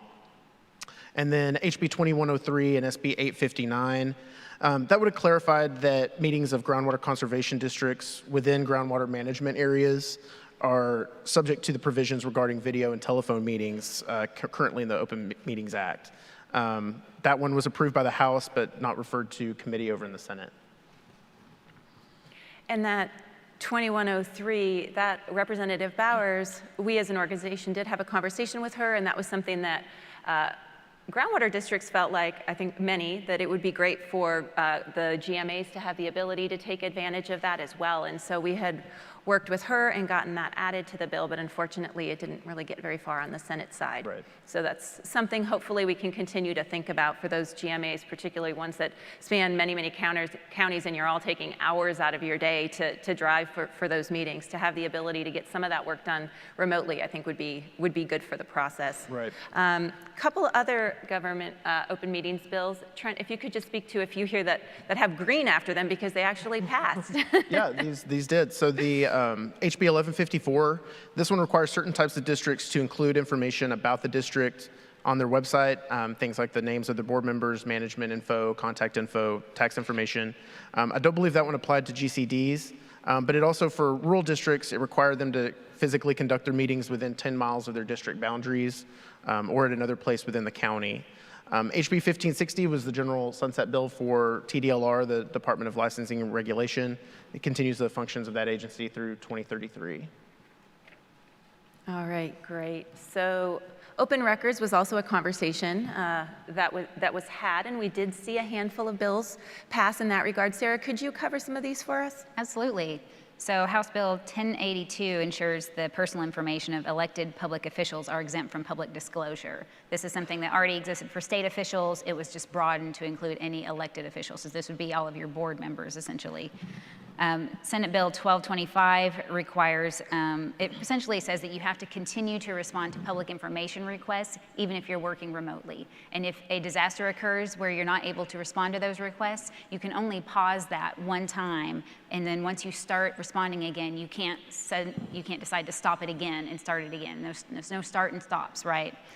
And then House Bill 2723, it requires the State Department of Information Resources to establish a website that lists every property tax database maintained by a chief appraiser and some guidance on how a property owner can access the correct database. The reason it matters to groundwater districts is because it has changed the language that you have to post for your property tax hearing by adding references to that database. And there was one other, we've mentioned this already, but this is a crowd that gets to participate in cybersecurity training, so we want to make sure everybody's up to speed on that. Can you just speak very briefly to 1118? Yeah, so you guys already know that this has been in place, requirements for cybersecurity training, but it was limited to employees and elected officials with access to a local government computer system or database. What happened this session is a change to expand that to appointed officials, not just elected officials, and it limits the training to those who have access to a database and spend at least 25% of their time on the computer to access them. So that means if you have employees that don't spend more than 25% of their time on a computer, then likely they won't have to be subject to the cybersecurity training like they did before. We had a lot of districts in TWCA that had perhaps maintenance staff that were not spending their time on computer that still had to take cybersecurity training. So this is just better targeting that training. Thank you for that. All right, so a topic that has come up for the past few sessions and was again a big one this session was the use of public funds for lobbying. Trent, could you speak a little bit to that conversation this session, and in particular Senate Bill 10? Yeah, so the past few sessions we've kind of seen various ideas kicked around to limit public funds in lobbying. Some of them have included outright bans on it, on using any kind of public money for lobbying purposes. This year, that conversation focused more on a transparency focus as opposed to a ban outright. So what this bill would have done is it required any expenditures for lobbying to be voted on at an open meeting as a standalone agenda item. So to kind of just make it more transparent, make it more obvious to the public where those funds are going and what they're being used for. It would have applied to all taxing political subdivisions, subdivisions or districts that issue bonds, publicly owned utilities, river authorities, and water supply corporations. And are we going to see it again? We will definitely see it again. It did not pass. It hasn't been, we've seen it the past probably 3 or 4 sessions already. It'll be back. Were you saying, Sarah, that it's already been filed in the special sessions? Yeah, it hasn't moved yet, though. Yeah. Well, and that's a great segue. So now I want to turn the conversation to kind of what's going on now and what we're going to be doing over the interim. CJ, could I start with you and just ask, what's been going on with these special sessions? Well, a lot. Not a lot went on in the first special session. The first special session that the governor called on July 8th, very shortly after that began, the vast majority of the House Democrats left the state. And so they weren't able to secure a quorum in the House. And they were gone for the entirety of that first special session, so nothing happened. The governor immediately called a second special session. And special sessions only last 30 days. And unlike regular sessions, the governor sets the agenda for the special session. And so the reason the Democrats left was primarily over an election bill. And that bill got filed again in the second called special session. And Again, the Democrats stayed away for about the first 2 weeks of that special session, but enough of them came back on August 19th and restored the quorum, and so the House was able to start meeting again, and bills started moving, and things have actually been moving pretty quickly on the governor's 17 agenda items. This special session ends on September 6th, but as Representative King said yesterday, they think that it'll probably be wrapped up tomorrow. And the elections bill and a number of other bills that the Democrats opposed are passing. So that leads me to my next question, Sarah. I was going to ask you, have there been any bills filed during these special sessions that might be of interest to the water community, or things that we should be, even though hopefully it ends tomorrow and nothing more gets done, it's still worth, I think, object lesson in what's to come and where the conversations are going? Yeah. So as CJ mentioned, the governor sets the agenda. He sets the items on the call that the legislature is supposed to take up. And so typically bills that are not on those topics do not pass, but that doesn't mean that they can't. And so we're still tracking them. The Constitution says that you can only pass bills that are related to the topics on the call, but the legislature's really interpreted that very broadly before. And so that sort of allows them to get into a lot more, assuming that the governor doesn't veto it. So the kinds of things that we're watching from the water perspective, 3 topics. First, the taxpayer-funded lobbying that Trent mentioned has been filed. It hasn't moved, though. Second, there's a couple of water infrastructure bills, especially weatherization of critical facilities, and this is sort of related both to the grid, but it also encompasses water facilities, and it would add a very significant program to the Water Development Board, so it's something we're watching closely. That has not moved either. And the third group is related to COVID, and so one of the other bills that impacted, did impact GCDs is Senate Bill 968 last session said that you can't impose a vaccine passport. So the bills that have been filed have really been along the lines of strengthening, either adding civil penalties to that or, legislatively codifying the governor's mask mandate. There have been hearings on that bill and another one related to school districts' ability to sort of impose those mask mandates or not, and having some opt-out provisions. They have not advanced to the full House, but that is something that we're watching in case it does impact all government entities. Thank you for that. So CJ, do you think we'll see an extra special session that's not redistricting? I think that's possible. I mean, there was some discussion about whether there would be one having to do with something having to do with electricity. If PUC doesn't and ERCOT don't move quickly enough and everything, you may see some action there. You may also, there was some discussion about a special session on the COVID funds and the distribution of those. So they may do that during redistricting, but in redistricting, it'll more than likely be more than one special session, and that'll probably start in a couple of weeks. That was my next question. And it's got to be over by, I think it's November 4th or something, so that everything can happen right as far as when primaries are held and everything. So they're going to try to get it done by then. So the legislatures get to go home for a couple weeks before returning to Austin again. Maybe, yeah. Wonderful. Well, which puts everybody in a really good mood. Yeah, yeah.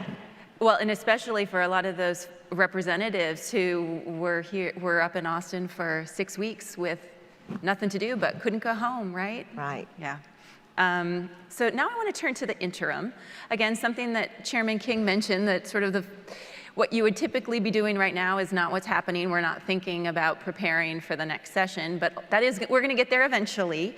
And I want to talk a little bit before getting into the specific topics of what we might be talking about in the interim is, what is it going to look like? And CJ, sticking with you for a minute, what do you think these special sessions have done to relationships among legislators, and can they be repaired in the interim before the next session starts? Relationships are very strained. They're strained between Democrats and Republicans and within the parties themselves, because there's been very different opinions of what to do and how to react and all of that. So it's very, I don't know that I've ever seen it this strained before. And I'm now on I just finished my 19th regular session and my 31st special session. So I don't recall seeing it this strained before. So it probably depends on how difficult redistricting is as to how quickly they can repair. Yeah, no, that makes sense. So during the interim, Sarah, what are some of the things in terms of water that you think we might be focusing on? Well, I think the first thing that we need to talk about related to the interim on water is that the water agencies are all among the slate of agencies scheduled for sunset review. And the Sunset Advisory Commission is a legislative oversight agency that looks at the continuing need for and makes changes and opportunities to make those agencies work better. So the Water Development Board, TCEQ, PUC, State Soil and Water Conservation Board, among a whole bunch of others, are scheduled for review. So as stakeholders, you all will all be invited to offer comment or feedback if you have that for the agencies. But what that means for us next session is that you've got some very significant and probably the largest water bills that will be moving through those substantive committees will be the sunset bills. And sunset bills generally have to pass in order to continue the agencies, so there's a lot of momentum behind getting those passed. So they end up being targets for amendments for other topics well beyond what the Sunset Commission itself adopts. And so I anticipate that we'll be watching those and we'll be watching for amendments to those, and that some of our own ideas might even be wrapped up into that. Absolutely.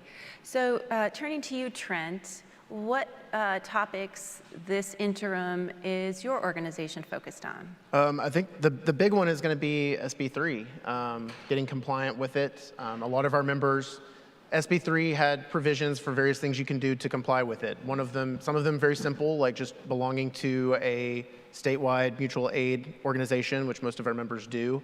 That said, many of our folks are wanting to go above and beyond that. They don't want to be put in the position of not being able to provide water during an emergency. So what we're seeing is a lot of folks trying to find funding to buy generators or figure out ways to winterize their infrastructure so that pipes don't freeze and things of that nature. So I think that's going to be the big thing, is getting those emergency plans put together, finding funding. I know CJ mentioned the federal COVID funds coming to Texas that might be a subject of interim special sessions. That's going to be something that our guys are going to be really trying to find funding in there to help them get ready for being prepared for the next weather emergency like we saw this year. Yeah, and we actually have a speaker later today who's going to be talking in greater detail about the American Recovery Plan Act funding and what it might mean for water. So we'll definitely dive into that more then. So now let's talk about interim charges relating to groundwater. Starting with you, Sarah, what do you think we might see? Well, I don't know how dominant groundwater issues are going to be as far as interim charges, but if I had to guess, I would definitely think that we would be talking about the same topics that we've been talking about here this past 45 minutes, is those issues that continue to be there but that haven't quite passed the legislature, continuing to work through those, especially those where we need to have the stakeholders come together a little more. And water data probably is another one that is probably going to continue to be on that list. CJ? I completely agree with Sarah that those issues we've discussed will be coming back. I think the whole interaction between groundwater and surface water will also be another big topic of discussion. Trent? Don't want to be left out. I think they're right. Nothing's ever really dead. So I think a lot of the stuff that didn't make it across this year, one thing that always seems to be in the mix is kind of the access to groundwater, kind of the push-pull between landowners and other entities, cities, utilities who need the same groundwater. Never surprised to see that in the interim charges. And that reminds me, Trent, so the Texas Rural Water Association has in the past advocated for some changes to Chapter 36 regarding the consideration of service area. That was not something that was discussed this last session. Is that something that you guys think maybe it warrants a conversation during the interim and next session? I mean, it always is something that's worthy of conversation. I don't think that we're really looking to push any changes anytime soon. We've kind of gone that way the past couple of sessions and haven't been able to get consensus. So it's probably, something worth talking about, but that's probably where I see it going in the near future. All right, wonderful. Well, that wraps up what I've got on my outline. I want to leave an opportunity to let the audience ask any questions of our panelists. Does anyone have a question they'd like to ask anyone?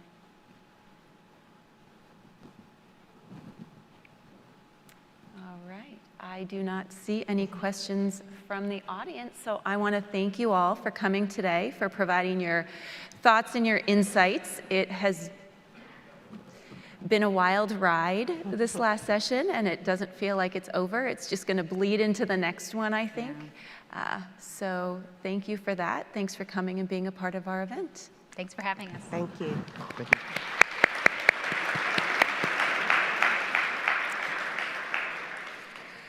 So before we move into our break, just a couple minutes early, I just want to thank Antera, our break sponsor. You'll find some coffee outside, and also that outdoor area remains available.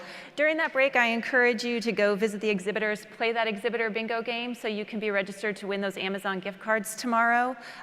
Take some pictures with your friends in our photo booth, and we will see you all back here at 10:30.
If folks want to take their seats, we're going to get going here.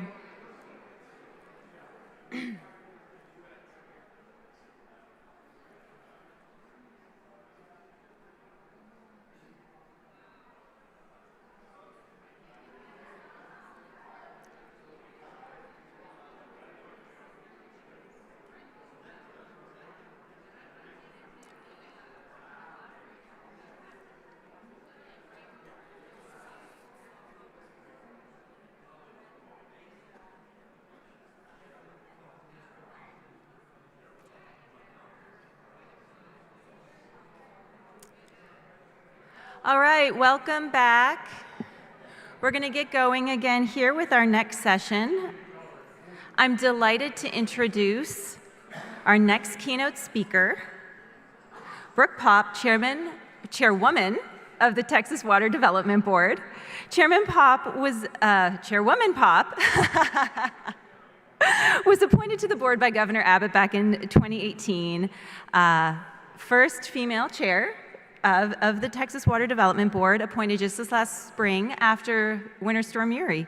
An attorney with a very accomplished history of public service in a number of governmental organizations, and also someone who has, I think, developed an incredibly deep appreciation, dedication, and passion for Texas's water supply and ensuring that we have a reliable water supply going into the future. Please join me in welcoming Chairwoman Popp.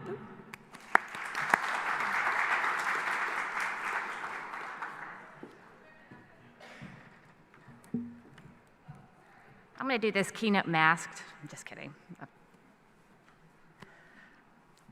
little humor there. Maybe not that funny, but anyways. Howdy, y'all. It's nice to be here. I'm so thrilled to be at this summit. This is my second keynote since being appointed as the first chairwoman of the Texas Water Development Board. And I've been getting a lot of questions about why did I pick to be a chairwoman and not a chair or a chairman. And I think my answer to that is, I think it should be something that we celebrate and lean into. I am lucky to have an amazing boss, Greg Abbott, who I've worked for almost 15 years, who sees the necessity of putting women in leadership roles and how it benefits the state. So when Patrick and I had to make like a really fast decision on what would I be called, chairman, or just a generic chair, I'm like, we're going for it. I'm a chairwoman. And you know, another question I've been asked quite a bit is, how do my priorities differ from past chairs of TWDB because I am a woman? And honestly, they don't differ very much. We all share a very simplistic mission, and Carlos knows this all too well. We have a mission to ensure that the state has a sustainable water. Am I echoing too bad? No, okay. A sustainable water supply for the future. What I think differs me from other chairs is the motivation behind every decision I make. I'm sure many of you follow me on Twitter, where I post semi-ridiculous things that Patrick cringes about constantly. I post a ton of pictures about my family life and my two children. I have an 11-year-old boy, Henry. Well, he turns 11 on Friday, so happy birthday, Henry. And a little girl, Heidi Ann, who's my little hippie and loves nature and flowers and grows a garden. And I think it's really important to highlight my children because they are my motivation. Every decision I make as the chair of the Water Development Board in securing a water future is for those kids and for y'all's kids. They deserve to have every chance for success, and they can't do it without water. And my third note before I start my presentation is I was humbled to be nominated to be this year's Texas Rainmaker by the Texas Water Foundation. Hello, Sarah. And I would like to say that I feel like I have really fulfilled my duty this summer because we have had an exceptionally rainy summer. So as the Rainmaker, you're welcome. I'm just trying to to do my duty. With that, we're going to head into my presentation. So we're going to briefly go through some groundwater stats and hot topics. You guys are truly the experts on this, so I'm going to cruise through this and get to the stuff I like, groundwater history. So what does TWDB do with groundwater? Well, we have our brackish aquifers, and we are mapping and characterizing the state's brackish aquifers. And why are we doing this? Because there is a potential of 2.7 billion acre-feet of untapped water resources within those brackish aquifers. So components of our BRAC studies are geologic reports and maps of water-bearing portions along with estimated salinity. We want to know where that water is, what's the salinity, the quality, and where those borders are. Here is a map of the studies that we have completed. We've got 13 done, and we've got 3 that we're currently working on, the Edwards Trinity Plateau, the Hill Country Trinity, and the Sparta East. So we also assist with groundwater planning. The GMA process was created by the legislature in 2005, and I'm sure that many of you were here helping with, were involved in that. The GCDs have to develop plans every 5 years, and TWDB is charged with the approval of these GMPs. And we assist the GCDs in developing their plans through water planning, data, technical assistance, and education. And at the board, we always say, better data means better science, means better planning, and that truly works with the GCDs. So we also help our ag community out quite a bit through our Ag Water Conservation Agency initiatives. Say that 5 times over. We have irrigation water use estimates, ag grants, and ag loans. So our irrigation water use estimates feed into the state water plan. So we use water use estimates to form the basis of developing the irrigation demand projections that go into the regional water plans, which then go into our state water plans. And shout out for the 2022 state water plan. It's on our website. It'll be finalized soon.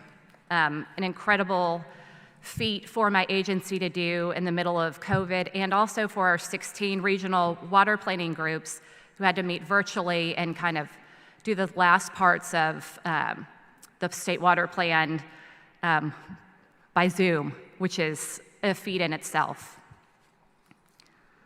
So not only do we do water use estimates, we'll break them down by crop, which is incredibly labor intensive, but we think it's very valuable data for the state to have.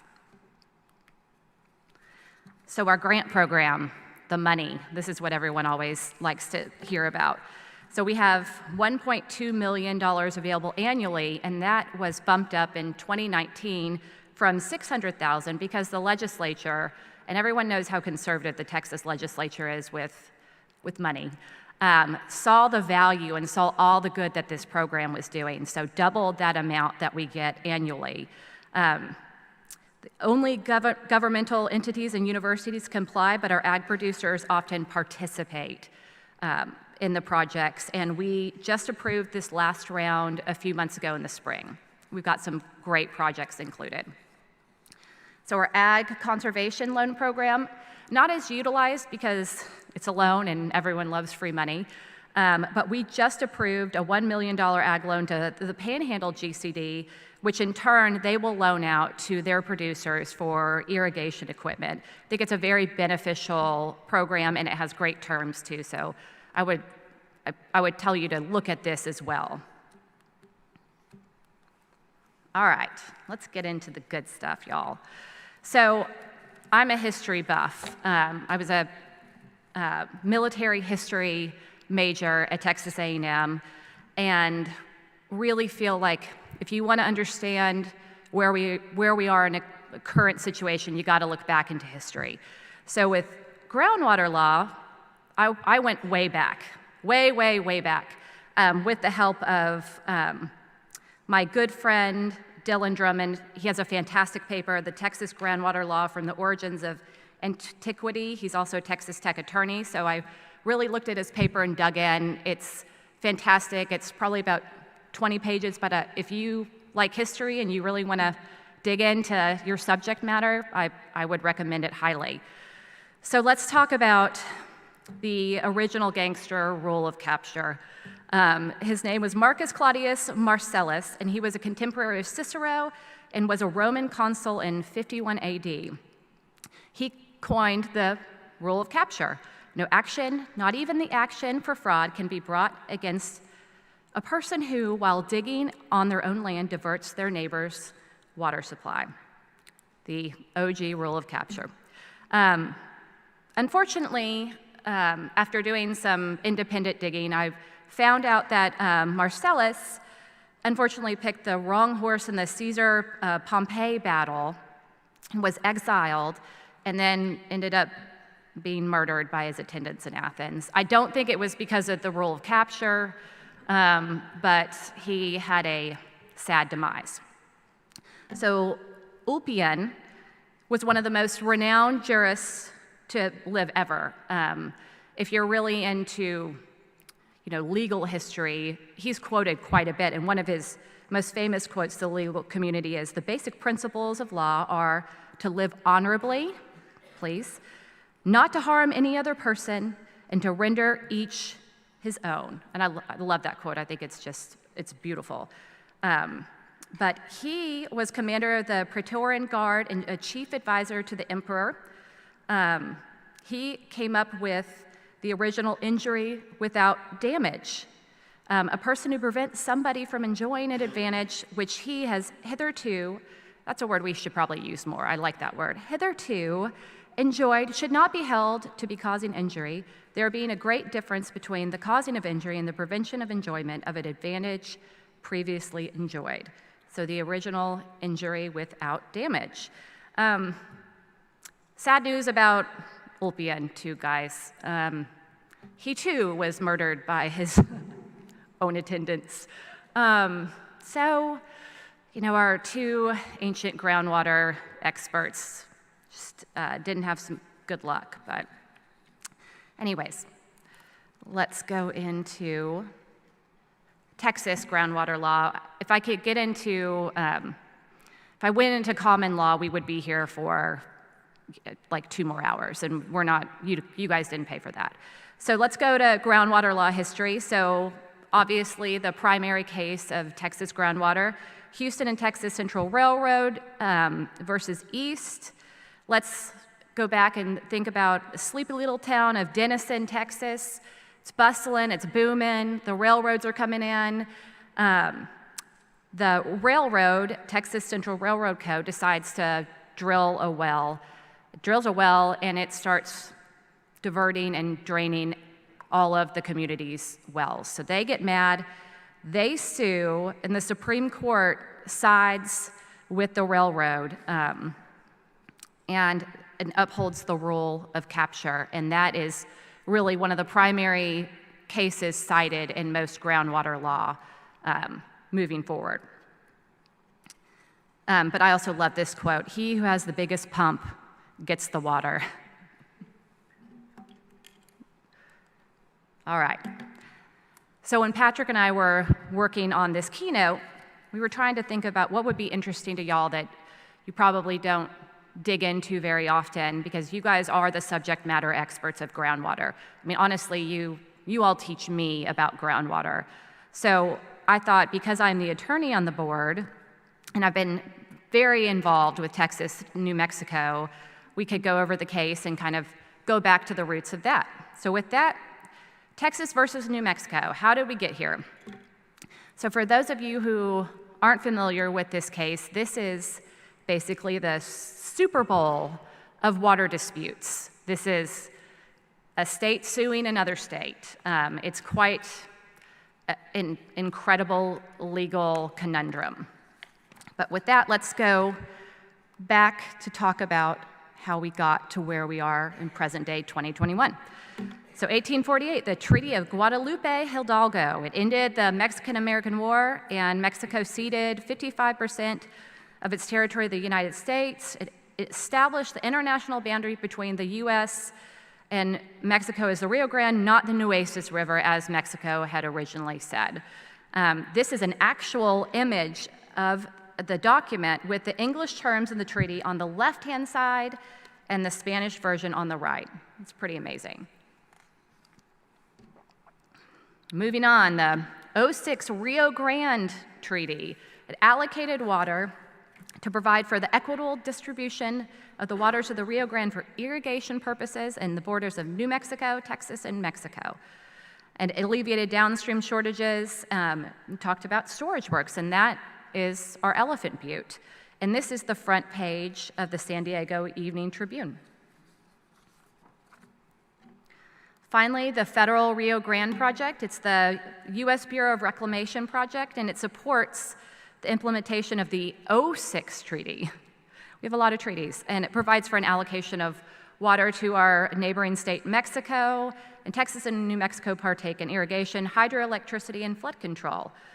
We have storage dams. We have the Elephant Butte and the Caballo, and they're both in New Mexico, 6 small diversion dams, 2 flood control dams, and a small hydroelectric plant in Elephant Butte. And that, I think this slide is good to give you a true look at how large this project is.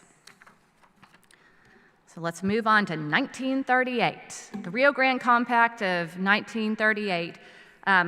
We can't ever agree on water with our fellow states. So this sought to resolve water use conflicts among Texas, New Mexico, and Colorado, and created the Rio Grande Compact Commission, which executes and administers a compact. Our good friend Bobby is the compact commissioner. He's appointed by the governor, and he's supported by TCEQ and the AG. The New Mexico state engineer is appointed by New Mexico. These are important players. So why the litigation? Texas sued, New Mexico first sued Texas, but then Texas countersued, focusing on the lower Rio Grande Valley below the Elephant Butte Dam. The state is alleging New Mexico violated the compact by allowing farmers to pump groundwater near the river, leading to a depletion in surface water below the dam due to that excess pumping by upstream users. So surface groundwater interaction. So this is a good graphic of what we feel the surface groundwater interaction looked to prior to the excess groundwater pumping along the Rio Grande. It really gives a good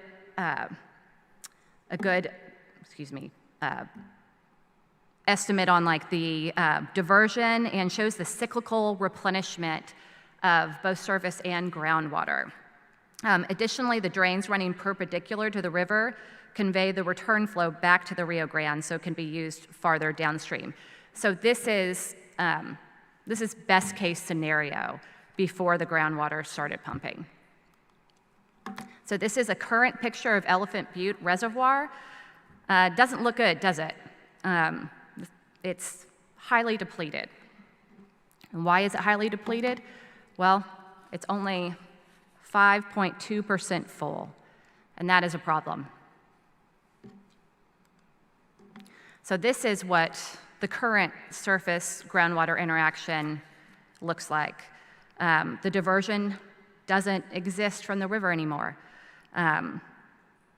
This is what the situation looks post groundwater development with all of that pumping going on. And this is a problem as well.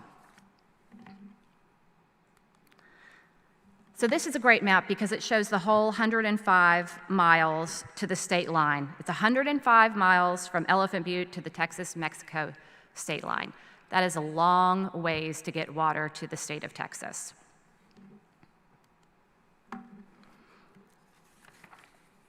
This is just south of Elephant Butte, below the Caballo Dam.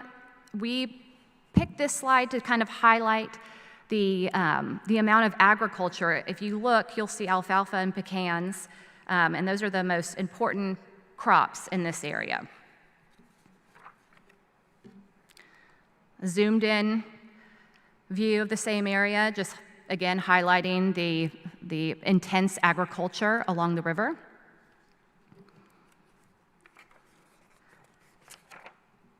And again, this is Las Cruces and Doña Ana County, and that's home to 70% of the state's pecan production.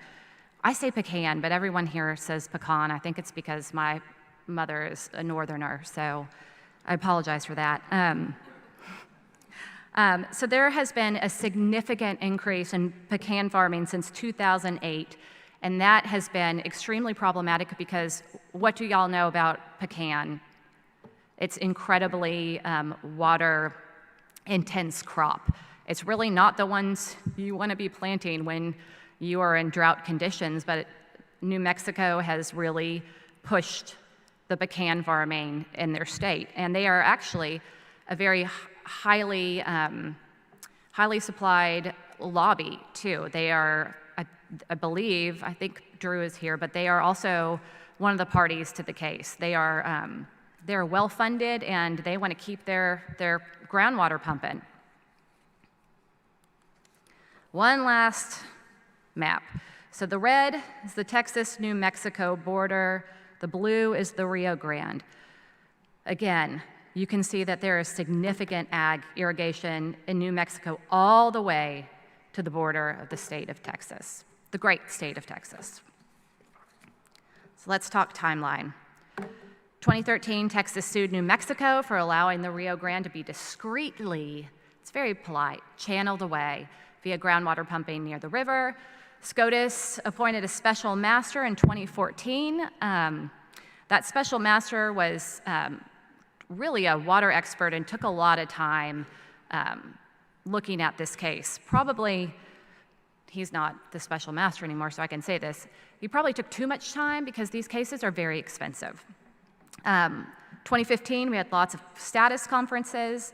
2015, New Mexico had a motion dismissed and it failed. 2017, special master issues his first interim report. So he took 4 years to issue his first report. It's actually a great report, and Texas did really well on it, so I can't really complain that much about it. And 2017, SCOTUS agrees to hear the United States motion to intervene as a party. So the United States asked to join the litigation, and the key question was, may the United States properly intervene in an action involving a dispute over a compact between states? And SCOTUS unanimously said yes. The terms of the compact are fundamentally linked to the operations of the Rio Grande project, which is a federal program. Federal government is significantly involved in the functions of the compact and the coordination of its details, and the government relies on the proper operation of the compact in order to fulfill its treaty obligations to Mexico. The case was argued January 8th. Opinion was quickly delivered March 5th, less than 2 months later. So current timeline now. 2018, US joins as a lawsuit. Welcome, we are happy to have them on our side. But then in 2018, SCOTUS decides this is taking way too long. We're gonna appoint a new special master, and he comes up with a case management plan, which really got the ball rolling. I mean, for a case of this significance. 2020, discovery was completed. We had 2 employees that were deposed that last week, and that is our beloved Larry French, and I sat in on his deposition, and Temple, who does all water planning, and they both were excellent. But you can't mess with Larry French. He just knows way too much. He is unflappable. 2020, joint mediations began in December and are still ongoing, and trial was supposed to begin on September 13th.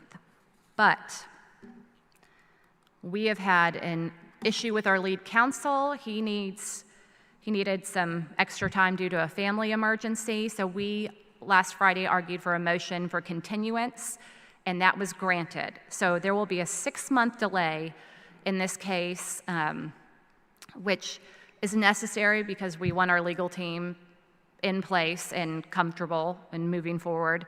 But it's unfortunate because this litigation is incredibly costly, and it has just been going on and on and on, and we need to get to either a trial or a settlement. So we have 2 parallel tracks. We've got our trial track and our settlement track. Settlement is ongoing. You know, we trying to work with New Mexico on something that we can both agree with, but when water's at stake and potentially billions of dollars in damages and an aquifer, it's really hard to come to a single settlement. But I keep hope alive that we will come to a final settlement before trial has to start. But so a 6-month delay means that the trial will begin in Cedar Rapids probably in March. And they would like to hold the last 2 weeks of the trial in Las Cruces or El Paso, and I'll be attending those last 2 weeks. You know, what can I say about this? It's a fantastic legal case to study. There are so many different players. It even involves a different country. The state of Texas needs our water, and we're willing to fight tooth and nail and really push for that. That being said, damages are hard to figure out with this one. I guess it's TBD, but I'm heavily involved, and so is TCEQ, and so is the Attorney General's office, and I hope to give y'all a better update in a year, and hopefully this case will resolve itself. One final thing. So the state of Texas had a major freeze last February, and a lot of our water utilities and our customers were impacted. And you know, there were lots of efforts this session to try to figure out how to winterize water utilities and our customers through the legislature, and most of those bills didn't pass. So Kathleen and I sat down and really thoughtfully put together something that we think will actually help. So I think there's a big blind spot on what our customers actually need for winterization efforts. And you know, the state of Texas deals with those major storms. I mean, this is a 500-year storm. Maybe it'll happen again, maybe it won't. But you know, we have to winterize or weatherize for summers, not really winters. So we thought it would be great if the TWDB offered $75,000 grants through our IUPs in Clean and Drink to help provide survey money so entities could audit or survey what they really need in terms of weatherizations to respond to an emergency situation like the freeze. And then they'll have a roadmap of what they need, and when the federal funds come in that we're hoping flow to our agency, hopefully they'll have an audit or a list of what they need help with, and we can fulfill that through some federal funding. But we thought it was a more thoughtful approach instead of just trying to throw money at entities that might not know what they need, and you know, is also a fiscally sound approach too, because it is taxpayer dollars. But I had to give that shout out because that is a new portion of our IUP that you all might not be aware of, but that money is available. So take a look. I think we approve our IUPs. I mean, if we approve them, I have one other board member who has to approve them, but they are on the agenda next week for approval. So take a look, and if you have any questions about that funding, please call me, but I'm pretty excited about it because I think it'll really do a lot of good. And with that, y'all, I think I'm done. If y'all want to hear any more about murders in ancient Roman times, and yeah, if you have questions, comments. Yes, sir.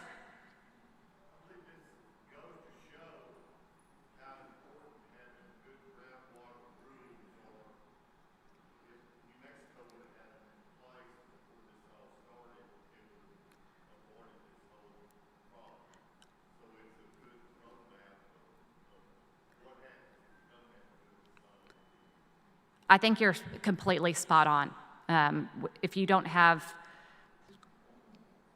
realistic groundwater restrictions, then really negative things can happen. Say restrictions, boundaries.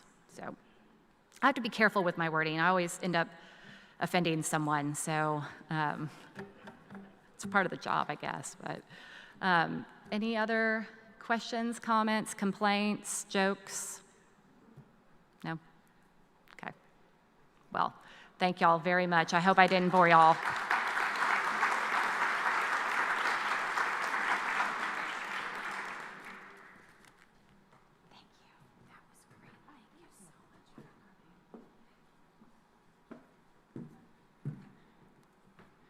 Thank you so much, Chairwoman Pop, for those thoughtful remarks. Clearly, the Development Board is very hard at work on so many different fronts to protect and secure Texas water. We appreciate you for that, and we so value your leadership.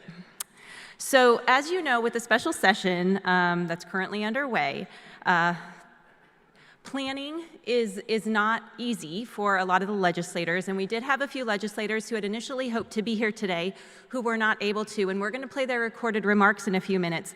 But first, I am delighted to introduce Senator Drew Springer, who I believe this is his first Texas Groundwater Summit. We're so pleased to have you here, so appreciate you making the trip down. Senator Springer currently represents District 30 in the Texas Senate. After having represented the 68th District in the Texas House of Representatives from 2013 to 2021. He's the current Vice Chair of the Senate Water, Agricultural, and Rural Affairs Committee, and also serves in a number of other committees in the Senate. Welcome. Thank you so much for taking the time to be down here with us today. Thank you very much. Thank you, and it's my pleasure to be here. Although, if you follow me on Twitter, you'll see I just said I'm in agony. How do we schedule events on the Texas, holiday, the best one of opening day of dove season? So first time I've missed it in 20 years at least. Although it's not because of y'all, I would have been going to be at the Capitol this afternoon anyway, so I was going to be in Austin and not in beautiful Senate District 30 hunting like I'm normally in. But it's good to be with y'all. It was a really interesting session. I'm going to try to give you a quick update on sort of some of the things that went through session, what we're working on, and then we can talk about some of the groundwater issues that we had, and then also have some time for some Q&A. We came into this session, and a little bit about me. I represent 14 counties in north central Texas. I am probably the first senator in history that actually has a smaller district when he came from the House. So I had 22 counties that went from Gainesville to Lubbock and up near Amarillo. And so, awful lot of groundwater districts in those, a lot of rural interest, a lot of agriculture interest. And so always has been a big concern of mine. Surrounded Wichita Falls when they had the first time to do reuse. And so, water, as we all know, is extremely important. We came into this session thinking that, it's a redistricting session. We found out the numbers are going to be delayed. They actually just came in. We're hoping next, here in about 3 or 4 weeks, that we're going to actually have another special session on redistricting, where the state of Texas has grown 16%, and we're now 29.1 million folks in the state of Texas. And so we're going to carve up the lines and go through that. I thought that 15 minutes ago, until 5 minutes ago, I just found out that 2 of my colleagues, Sarah Eckhart and Roland Gutierrez, have now filed federal lawsuits saying that we shouldn't be able to do redistricting until the next regular session. So we'll see what the courts do, and who knows, maybe I won't be back down here in September and October for redistricting. So we'll see how that goes from that standpoint. The other big one, obviously, we knew we were coming in with the COVID session, talking about governor's overreach. The executive powers that he put in place and how we were going to handle those issues through session. And really, that's where most people were focused. Myself, along with Senator Birdwell and several others, think the governor probably went a little further, should have called a special session. And we passed some bills through the Senate that would have reined those powers back in. The House didn't see fit to take that up and pass it. And so we're still about the same place we've been. Now as we come into special session, now it's about vaccines and mask mandates and where does the state fall into this? And full disclosure, and I don't mind telling anybody, my conservatives or my liberals in my district on either side, I've had the vaccine. My wife's had the vaccine. 2 of my 3 kids have had the vaccine. We're seeing the numbers, those who have are doing better. But I will say, if you don't have the vaccine, I just saw that in McKinney today, they're launching another infusion center. Nobody has died in the state of Texas from the Delta variants that has had the infusion within 10 days. Just put that out as information. If you have a loved one or somebody like that, you may very well want to really look at that if you've chosen not to have the vaccine. And even if you've had, like Governor Abbott, having that infusion is showing to be extremely promising. I don't want to see any Texan die. So, you know, those are some of the things that we've worked on from the COVID standpoint. And then I caught the tail end of Brooke's comments, and what a great chairperson she is. I accused her of pushing Peter Luke to be the chair of the PUC so that she could be the chair of the groundwater. She goes, "Oh, that won't happen." And yep, I got it. So we knew Brooke was going places, and a great one. But she mentioned the storm, and so all of a sudden here in the very first month of session, we have Storm Uri come in, and we realized the problems that we have in our system of ERCOT and the way we handled it and the human errors. So many of the things we did were just pure stupidity when we didn't shed as much as we should have shed at certain times. The fact that we were turning off electricity to the gas wells that were feeding the electric plants. Those don't have anything to do with winterization. And we could talk about, the fact that maybe we should have had ERCOT going out and doing the audits and not using the pandemic as an excuse not to go make sure that maintenance was done. When a light bulb isn't working in an electrical instrument cabinet at a nuclear plant and it causes a whole nuclear plant to go down, I'm not sure that that's needs legislation to fix it. It needs good common sense to be able to address those issues. And then we're talking about midterm and long-term, what we're doing with renewables, backup generation, fast start natural gas plants, and so we've got things in place that are doing that. Knock on wood, we've got through August without seeing rolling brownouts. I know that ERCOT and the PUC came along really quick and started, telling people, hey, we're going to be a little tight. Would you mind not running your washing machine and your dishwasher until nighttime? Don't do it at 4 o'clock in the afternoon when we're at the height of our electric demands. And so, those are some of the things we worked through. We had legislation that dealt with that. We had Senate Bill 2 and Senate Bill 3. We had to securitize the billions of dollars that were lost over that storm. There was no way to grab it back. Gas is traded on the commodities. Somebody in Germany, somebody in California, somebody in Munster, Texas could have made money trading gas future contracts, and there's no way of clawing those back. It means every Texan has to pay for it. In the world of co-ops, it's about $1,500 a member of Brazos Electric. Well, as most people can't write a $1,500 check for a mistake, especially one they didn't get any benefit from. And so we will see probably a $2 to $3 increase in electric rates for the next 20 to 30 years. And that's what that storm cost Texas. And we hope we've learned the lessons. We hope we put things in process. I had a bill that made sure all the board members had to actually live in the state of Texas. When a third of them for ERCOT didn't even live in Texas, they weren't without power. We've got 29 million people here. We can find 15 really smart people to sit on a board. And so we've made that change with Senate Bill 2. And so we've done things to address that as we go through. For me, I spent 8 years in the House. I spent the bulk of my time doing rural issues, tax issues, and that's really where I've put my focus. Never was on natural resources, so deep down into the water legislation wasn't always where I was at. I did pass a few things that dealt with, I think they're called Class C, private water companies, and some of the things we've made changes after I had citizens that just didn't have water. And as y'all well know, it doesn't matter how much your house is, whether it's a $50,000 house, a $500,000 house, or a $5 million house. If you don't have water to your house and no longer will, that house is worthless. And so that's the reason we put legislation in place. And a lot of times, some of the legislation we do, when I first came in, people go, well, why do y'all pass so many laws? And I said, because sometimes our laws allow things that are legal but don't make common sense to happen. And the best one I always use is in my old district of King County, Guthrie, Texas, population 286 for 1,000 square miles. Had a case that came in right before I came in, and buffaloes were treated as wild animals. And if one got on your property, you could shoot it. Well, the problem is when the buffaloes knocked the fence over for probably the second or third time, and the rancher who's mad about it knows he can shoot them, and he proceeds to shoot 32 of them, and he runs out of bullets. He goes back to the ranch, gets more bullets, comes back and shoots the other 20 and lets them lay die. That's just not common sense. And so we come back the next session, and now buffaloes are livestock, and you cannot shoot a buffalo.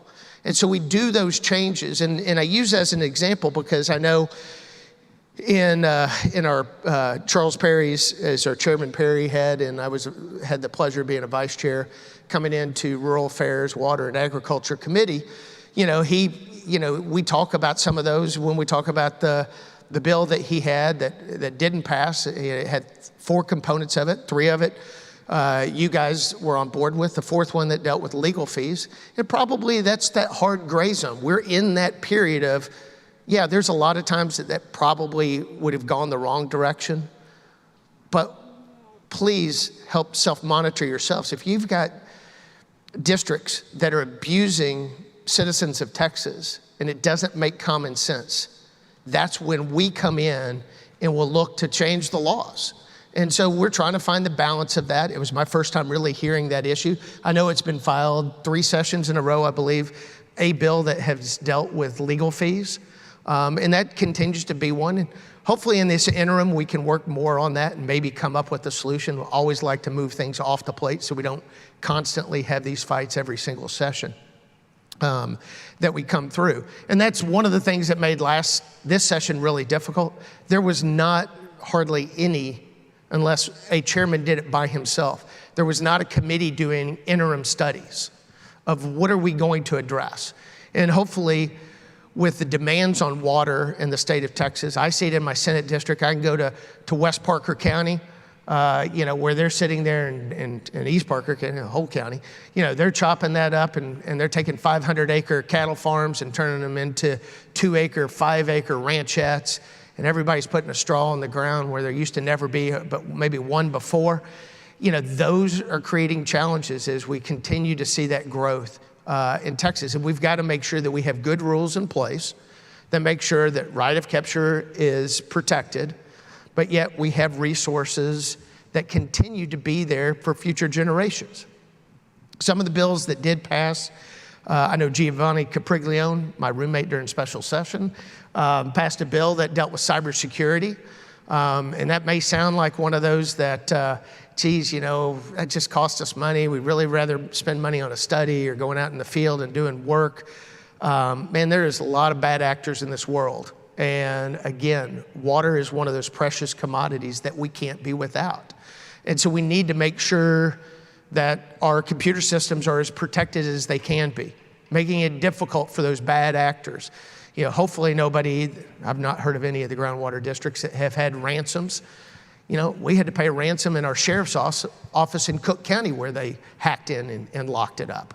And so, it is a real thing. And so we've had some of those. We've had some transparency issues where information is put on the website. I think J.C. Jatan out of Fort Bend filed one on that. I think Morgan Meyer in Chair of Ways and Means in the House had one where tax information, tax transparency is such a big issue for our constituents right now that we put those items in place that we were able to work on from those.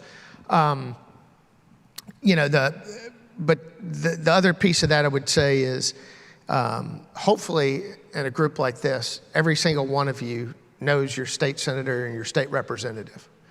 But take the time, if you don't, to get to know them. This is one of those pieces of information. Tracy Messler up in Nacona doesn't hesitate to, I keep telling him, I don't look at Facebook Messenger, just text me and I'll get back to you quicker. But, let us know what those issues that are going on from those, because at the same time, we're hearing it from the developers. That's sort of new to me. I had 22 counties, never had a single mud in those counties. I didn't know what a MUD or an ESD was or any of these things when I first got into the legislature. They were all foreign. Cook County just got its first MUD this year. And so when those changes are coming, we're going to hear from those guys who want to do the development, but we need to hear from y'all as well to make sure that we're looking at the balance of how it pertains to water and how we do the right things from that standpoint. I got to tell you, we do town halls. It's not like congressional ones where they're free-for-all fights and you got to worry about your life even going to it. I usually get about 10 to 20 still living in the Senate that'll show up.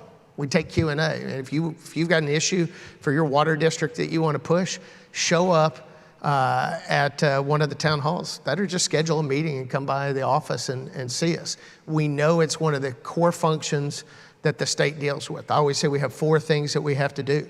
We have got to educate our kids to make sure that the Texas Miracle continues to go. We've got to provide health care to make sure that our citizens stay well. We've got to have safety, and that's our DPS, that's border security, and those are those things. And then we have to have infrastructure, and that's our roads and that's our water. And we've got to make sure those things, and I also throw rural broadband in, as I always am plugging my rural side of things. But we've got to make sure we're doing those things and doing them right. We are not those experts. I don't have a background in water. I haven't spent the time that y'all have getting up to speed on all those. I look for y'all to be able to educate us on what those issues are. I then talk to landowners, and then I talk to local elected officials to come back to what I think a policy is that works for the state of Texas. But if y'all don't have the input coming to us, and I appreciate the association because they do come and see us, they do come and talk to us about those issues and what we need to work on from those points.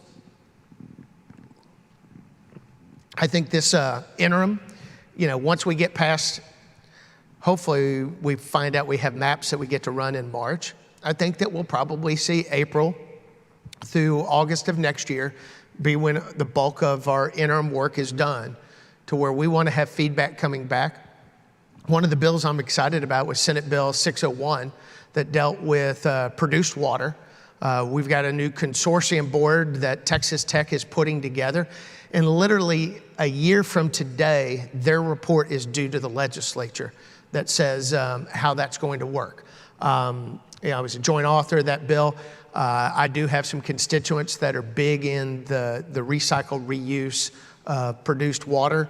I know that there's technologies out there. I know that there's things, but we've got to work smart. Injecting that water to where it can never be used again by anybody is not smart policy.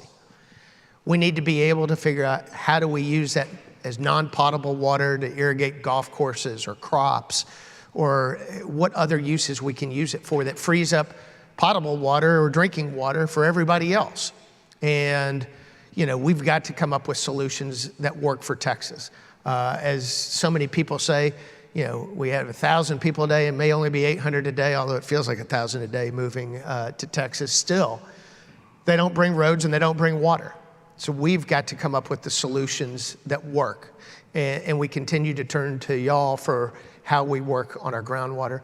Unfortunately, I think from the federal level and looking at surface water continues to be a bigger and bigger challenge of how you get another reservoir online. To be able to do that, but we have those. And so with that, I think I've saved hopefully 10, 15 minutes for some Q&A. Happy to take any questions. You can, yeah, come on up. Come on up. And everybody says, "Oh, you okay answering questions?" Man, my wife's not here. She asked the hardest questions. So. They like to text me questions, so they don't need to stand up. But first, if anyone does want to stand up and ask a question, please raise your hand and we'll do audience questions. Otherwise, I'll go through what's come in. Fantastic. All right. So one of the things that you mentioned was the attorney's fees issue. And, we've said it in our testimony, districts have shared about how this was a historical creation that, in early conversations, the Attorney General, maybe that made sense to be the way in which districts' legal fees were covered was rather than that they have attorney general representation. Do you see that as a viable topic of conversation to have to kind of break the logjam on the attorney's fees discussion at this point? You know, I think there could be a component of there, sort of like in our rural counties. Anybody who lives in rural Texas realizes that, you know, we don't ask our district attorneys to prosecute death penalty cases because they're very, very expensive. And there probably could be something that we could do in there that says, look, if this is going to be, you know, a milestone event, a massive one that has got tons of research on both sides, it's going to be millions of dollars, that then we ask the Attorney General to step in. But versus where you have a case that may be $5,000, he said, no, let's not do that. So I think there could be easily be some solutions in that sense. Thank you for that. Couple other things, not directly related to groundwater, but you know, with the governor's open meeting suspension, a lot of groundwater conservation districts, and as well as the groundwater management areas, had the ability to meet virtually, which, you know, in some cases worked well. In some cases, you know, folks missed getting together. One of the conversations at the legislature was about potentially making changes to the Open Meetings Act to make that an option. And that didn't go too far. And curious your thoughts on that and where that potentially that virtual piece might fit into public meetings. I do think we can come up with a solution that has a virtual component for some of the meetings. You know, I helped to author the bill the session before last that dealt with the corn production board that's regulated by the state of Texas. Well, they were all having to fly to get together every single time, and we gave them the ability to have a portion of those meetings to be able to be done from conference. I think that you need to be able to have that, and that some are done virtually, but yet some are still done to where they're in person. And I think there can be a hybrid model that works. And do you see and especially because I think that the immediate reaction, and I think it's false, is, well, boards just want to hide from the public. We don't want the public's input. And you know, that couldn't be further from the truth, I find, from the vast majority. Again, those are those outliers. Please help self-police. If you find out one of your neighbors is doing that, say, come on, you're gonna put bad legislation on top of me if you don't do the right things. So basically, maybe there's just a need for a little bit more thought to go into the piece of legislation that ultimately changes that. Trying to get it done this last session was a bit too fast. I mean, the Red River Water District, which is Surface One, I know that I passed legislation like 2 sessions prior that allowed them to do some. You know, there's certain times when they were supposed to meet in January, there's a winter storm, nobody could come, and work couldn't get processed. And so I think having that ability to be able to do a portion of it, and it may be one of those where it's also a hybrid. Hey, we're going to do it virtually, but anybody who wants to come to testify in person, then maybe it's the chair is at an office spot where the public can come and present to everybody. Absolutely. Another question that someone had posed to me on our app was about redistricting, which is going to be our next special session, or maybe the one after the next, hopefully the next. Yeah. And if you had any thoughts on how rural Texas might fare in that process in terms of potentially losing some seats. Yeah, that's, people say, well, man, you're really smart to hop out of the House and go to the Senate, because I had the most counties of anybody, so I was probably the biggest target to be carved up. And now David Spiller has that same challenge ahead of him. Glenn Rogers, you know, Shelby Slauson. Those are, you know, 3 freshmen West Texas folks. And then you go to East Texas. And I think you're going to lose one out of each. I think West Texas is going to lose 1 representative, and East Texas is going to lose 1 representative. James White leaving to run for Ag Commissioner may free up his district to be carved up to help fill Dade Field in the Speaker's district. It is where the numbers have gone. I can tell you in the 22 counties I had, 20 of them had lost population since the last census. And people in the Metroplex can't believe me when I tell them that. And I'm like, you know, when you go to Motley County, when you go to Cottle, when you go to Dickens and blah, blah, blah, throughout the whole deal, the population has changed. Technology and agriculture has allowed more and more to be done with less and less people. And there aren't the industries to come back for the kids to be able to run the farm. They don't need as many. I've always said, if, you know, for the family farm now, it's like, I don't need my kids to come back. I just need 1 grandkid to come back when it's time. That means 9, 10, 20 other people are now living in what we call the triangle. I used to call it the Devil's Triangle, but now that I represent a portion of it, I may need to quit calling it that. But that is one of the challenges. I will say the Senate has a little bit more flexibility. We do not have the whole county rule that the House has. So we have the ability to come into Tarrant County to take a portion of Tarrant County to Johnson County, maybe into Senator Birdwell's, maybe into Parker County, into mine. And same with Dallas and Houston and those. So we have the ability to make sure that rural representation is out there. But that being said, I've got to say, in the House, we used to say we had 20 rural members. And maybe we only have 18 when this is all said and done. But we had a rural caucus that I was on the board of, and we had over 60 members that signed up to be rural. And part of it is because they came from rural Texas, and so they still had a passion for making sure their interests were represented. Or is what we find out a lot of times, Stephanie Click, Tarrant County, has some wealthy donors and wealthy constituents that had ranches in my district. Sorry about that, AV guys. Didn't mean to hit the mic. But, and so all of a sudden, those rural concerns about water, fencing, other things, all of a sudden, they care about rural issues. So don't give up on your Giovanni's, your Stephanie Clicks, or even Senator Whitmire that represent just a urban constituency. All right, and I think we have time for one more. I'm going to check the audience one more time, see if there are any hands.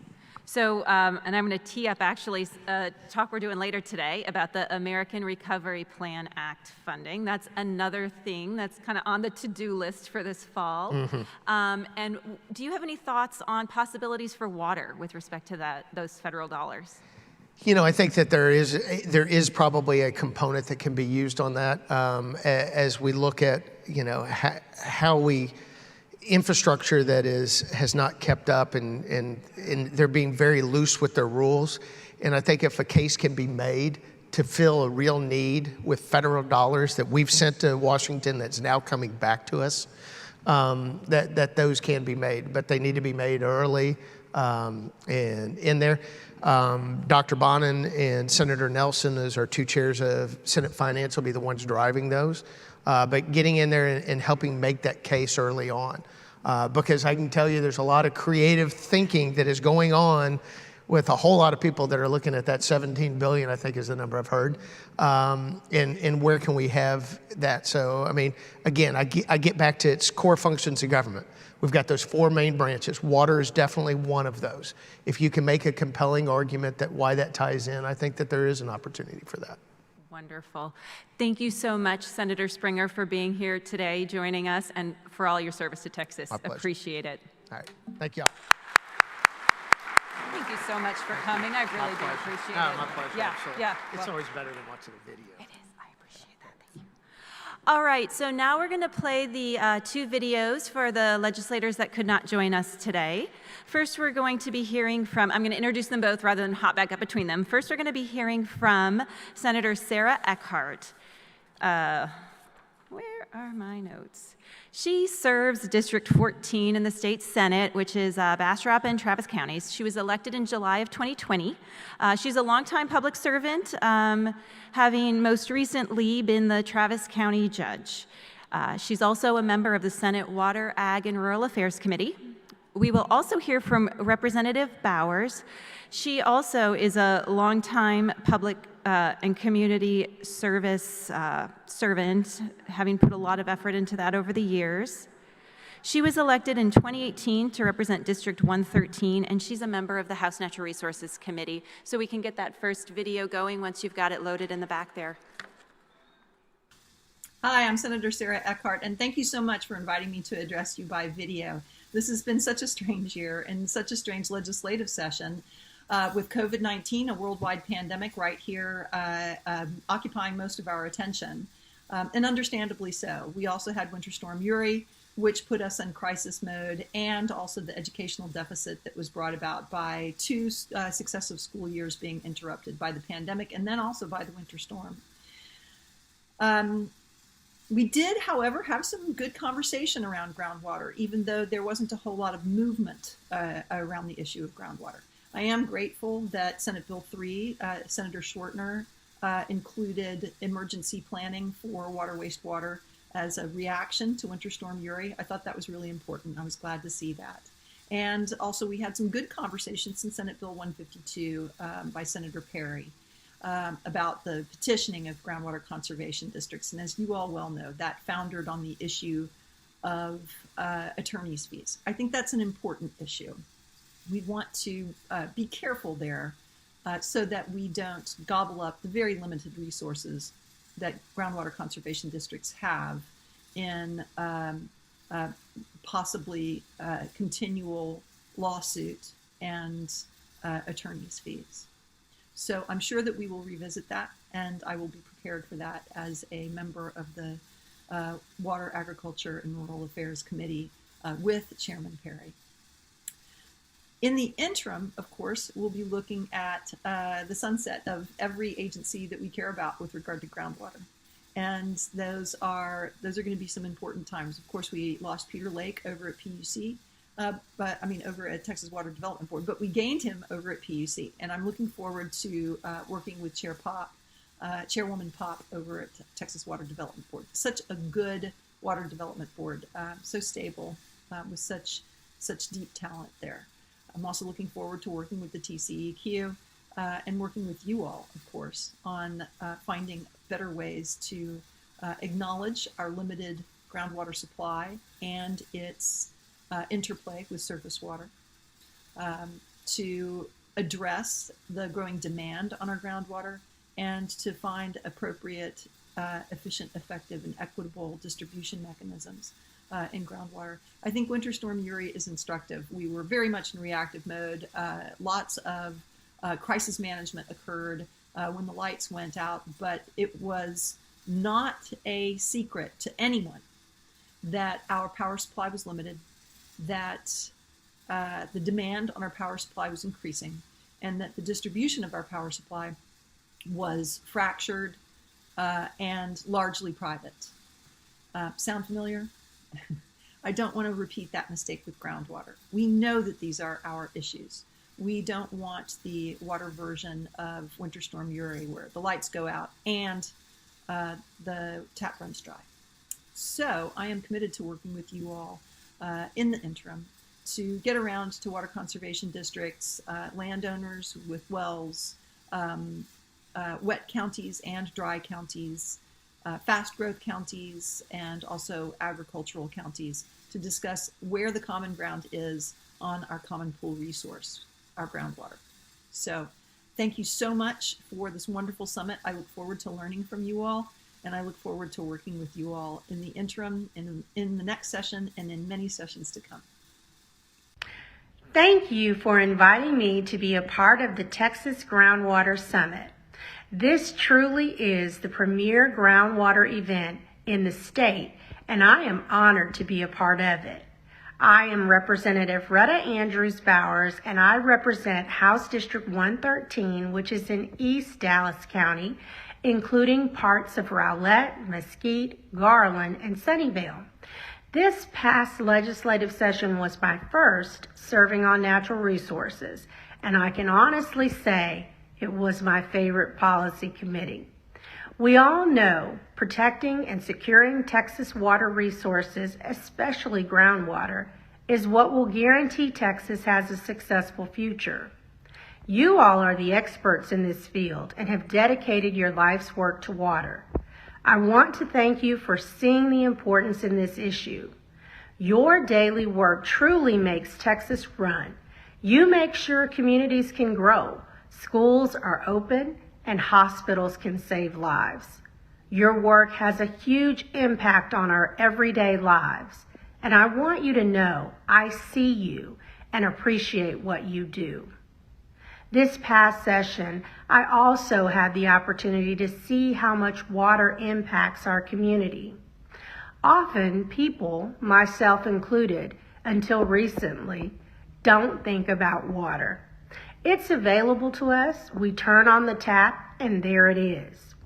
I learned this session how vital proper management, planning, technology, and usage are to maintaining secure water resources. I also realized what a heavy job it is to look 50 or 100 years down the road, to know that the decisions we are making today will impact future generations of Texans. What we do today affects our children, our grandchildren, and so on.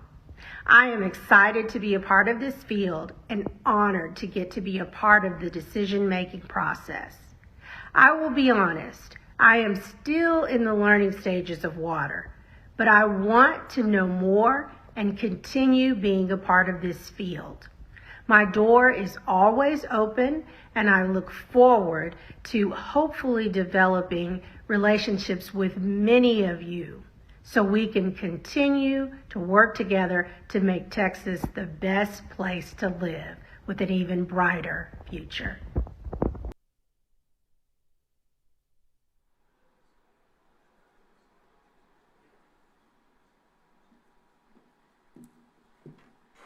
All right, so keeping our focus a bit on the legislature, and a topic that we heard Senator Springer remark on is the American Recovery Plan Act funding. And we have asked Carlos Rubenstein, he is a principal with the firm RSA H2O, an environmental consulting firm, to join us and talk a little bit about the possibilities for water with those $17 billion. Carlos is a former chairman of the Texas Water Development Board, has also held a number of leadership roles at the TCEQ and a number of other organizations. His full bio, as well as everyone else's, is in the program and in the app, so I'll welcome Carlos up to the stage.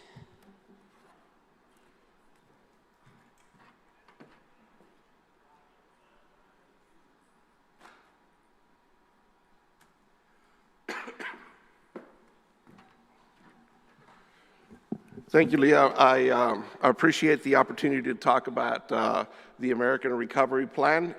Leah called about, I don't know, what was it, about a week and a half ago, to see if this event occurred. And again, congratulations for putting on such a great event that allows us all to finally see each other face to face. It's pretty cool. But she asked if I could fill in, if need be, because of cancellations, to talk about ARPA, and I told her I would. It didn't strike me then that the timing would be that I would be a filler just before lunch. So that's okay, I'll go with that. But again, congratulations on putting on a great event. I look forward to having a discussion with you that hopefully gets us thinking about ARPA a little bit broader, and that that we don't allow the opportunities that could be in ARPA to pass us by, thinking that we're better off waiting for the next stimulus bill or the next infrastructure bill.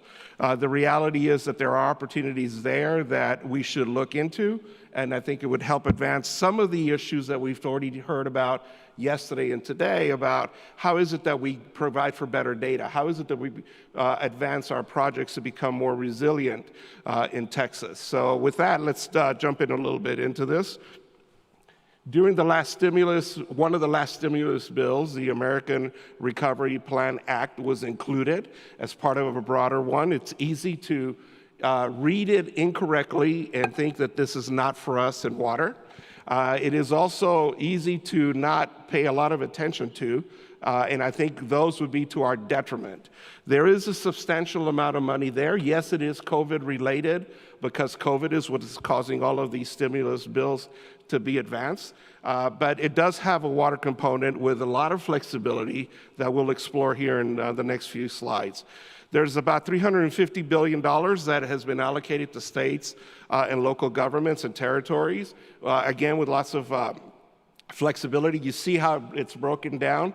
The states and the District of Columbia are going to share about $195 billion. Counties have already gotten about $65 billion. Cities have gotten about 45.6, and then you see the other breakdown. So the question is, how much is Texas getting, and in what buckets is it going? Buckets we'll explore a little bit later. The comments that I'm sharing with you today in this presentation really apply to the funding that's gone to the state or can be eligible for the state government. For Texas, it's about $16.8 billion.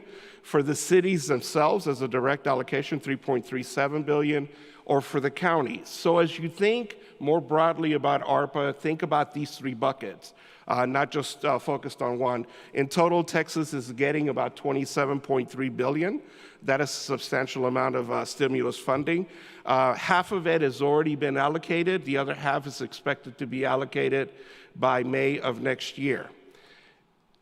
What is it that qualifies under ARPA? Well, of course, this is a COVID-related stimulus bill, and as you would expect, public health is high on the list.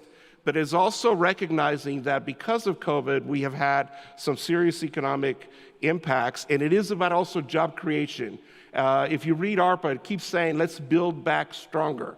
And I'm glad that there's a recognition that water is critical to be able to build it back stronger. And as you can see with the blue arrow, water and sewer infrastructure is a qualified expenditure under ARPA.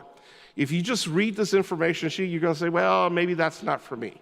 One of the things that worries me is that when we talk about funding for infrastructure, we immediately think that's too high level, too big. How can it fund the needs that we have here? We'll be exploring some ways that I think ARPA actually fits that goal very well for us. But here, as it says, it is to make necessary investments to improve access to clean water and wastewater and invest in those kinds of infrastructure. Let's dig a little deeper. This includes obviously the improvements of the infrastructure, building and upgrading facilities, conveyance systems, distribution system, or storage systems. One of the things that I think folks may read incorrectly in ARPA is that it makes a direct reference to the state revolving fund programs that the federal government funds, the Clean Water and Drinking Water SRF. And one of the things that I remember when I was on the board is some of the negative connotations that come with SRF, the federal cross-cutters that apply. And that may serve as to disincentivize us looking at them. I'm here to tell you that we ought to look at ARPA a little bit closer because those I don't read would apply. So where do we go for some guidance on ARPA itself? There's actually a tremendous amount of data out there, and it's actually very, very good and comprehensive. There has been an interim final rule that's already been issued. Comments have been accepted on it. I'll go over a couple of those comments. As I mentioned, it does make reference to the type of projects that you would typically see under the SRFs. It does not mean, though, that the funding will flow for water through an SRF program. And I think because of that, it merits us looking more closely at how we could advance water projects and meet some of our needs through the ARPA itself. One of the things that is several of us reading, and I see Vanessa in the audience, one of the things that we key on is where is it that we can hang our hat on to make a claim that our projects, our needs, our interests would be eligible under ARPA. And it is because it specifically calls out for projects that improve resiliency in being able to meet extreme weather conditions and, yes, climate change. So you're going to hear resiliency a lot in my presentation. It is intended that way because that is, I think, a key of how we get access to some of this funding. You cannot have funding programs without deadlines. This is a recovery plan. It is intended to have a quick impact. And because of that, the money, as I told you, is available now. And the other half of the tranche will be available by May of next year.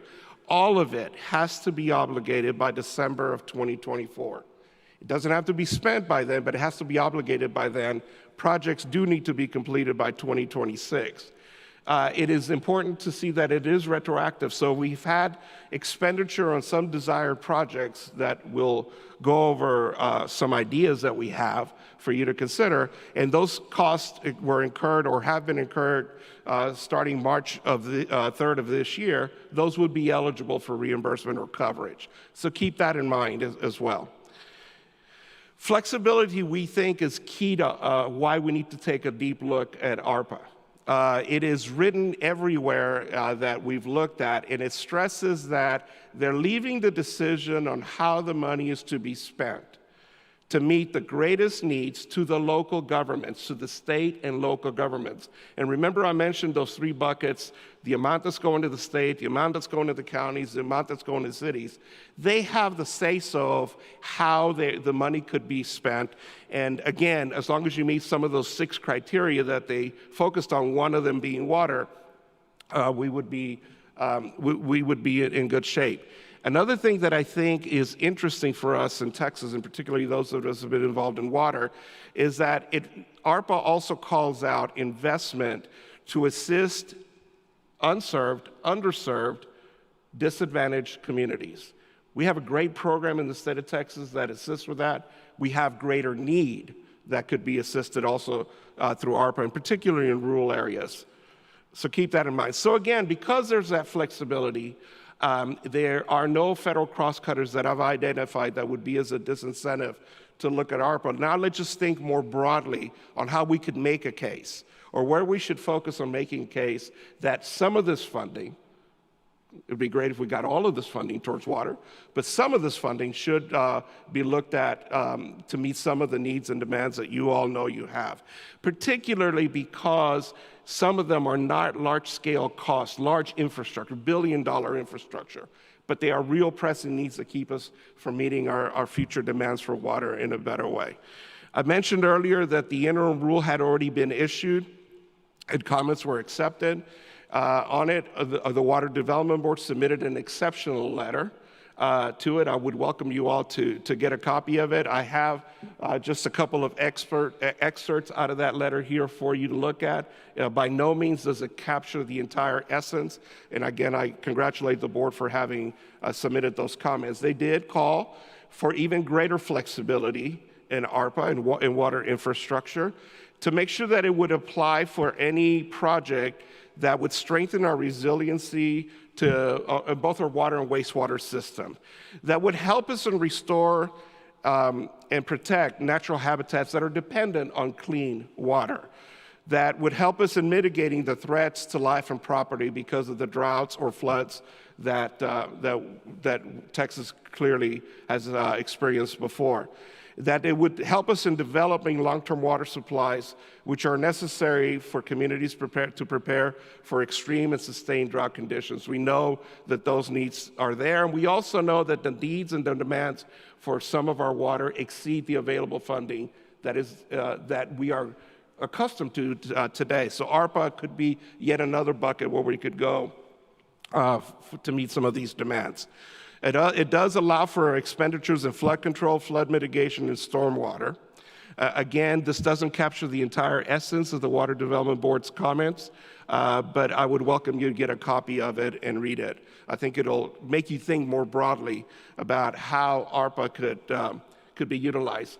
There was a lot of comments, and I'm not going to read all 3 that are on this slide, but comments that were focused on clarifying the references to the SRF. We know that the SRF, the Clean Water and Drinking Water State Revolving Funds, already provide, in part, the ability to be able to add resiliency to our water supply. There's no need to duplicate that, but let's build on that by adding greater flexibility to ARPA. Let's also capture some of the projects that all of us feel are desirable. How is it that we can better conserve and reuse our water supplies? This is included, in part, in the comments that you see on this slide. Let me see. Did I move it right? Yeah. We again highlighted the need within comments that the rule itself should not be interpreted that the same criteria that makes you eligible for an SRF project would apply to ARPA. It does not. And so I think that was critical. Again, I grew up in the Rio Grande Valley. And I know firsthand what it is to be able to recognize and try to address the needs of underserved communities. And I also recognize the great work that we've done in the state through the EDAP, the Economically Distressed Areas Program, that there's still a greater need for that. And because ARPA is focused on these disadvantaged communities as well, you look back at what occurred during the last session when EDAP had to be reauthorized. We all know that they've pumped in a lot of money through EDAP for decades. There's so much more need that it exceeds even the capacity of EDAP today. It would be great to meet some of those needs through ARPA funding. And you might think, well, I don't have a colonia that needs this kind of activity. Look at what makes your county eligible for EDAP. Because I think if your county is eligible for EDAP, you can make a great case that disadvantaged communities in rural areas, rural needs could also qualify under this bucket as well. And the last term or the last comment that I think was very critical is let's not get hung up in infrastructure being bricks and mortar. Infrastructure is much more than that. So let's look a little bit into how we can add flexibility in how we interpret ARPA and how then we can identify how we could use it to meet some of our demands. Again, as I mentioned, infrastructure is not just bricks and mortar. It is also, and it should also include data. We've heard a lot in all the presentations that we've heard yesterday and today that better data leads to better science and better decisions. We all agree with that. That is critical also in determining how we're going to be able to advance some of our projects. So the collection, management, and analysis of the data and how it impacts our modeling certainly we could make a claim that that is an eligible expenditure over ARPA. And we all discussed yesterday and today the needs to enhance our models. ARPA could be a vehicle for that. As it relates to groundwater, and I wish I could tell you I came up with this one. I did not. I actually heard it from a good friend of mine. An aquifer is infrastructure. It is a reservoir, and it is a conveyance system. So let's look at how some of those needs could tie into meeting some of our demands for water as it relates to groundwater. When I served as a water master in the Rio Grande, I understood that better data to better manage our reservoirs was critical to ensuring the correct way of utilizing that water, adding sustainability to it and resiliency. That is another thing where I think ARPA could be eligible for funding as well. And let's bring it down to even a lower level as it relates to total dollars, not in importance. Expenditures on ARPA to enhance our ability to increase stream gauges, weather stations, groundwater recorder wells could add to our resiliency as well. I would welcome you all to think at this level and not let ARPA go by without making a claim for some of that funding. We all understand that, and we heard it's critical to the Texas-New Mexico case. It's critical to discussions that we've had by panelists here today and yesterday. We need to have a better understanding of groundwater, surface water interaction and a better way to quantify it. That speaks to resiliency. It speaks to resiliency both in groundwater and surface water, and funding those understandings and the models that are needed to get to that granular level, I think would be a good place to make a claim under ARPA for some of those funds as well. ARPA makes a case for diversification in our water portfolio, and so here we should be thinking about desalination, ASR, and also water reuse.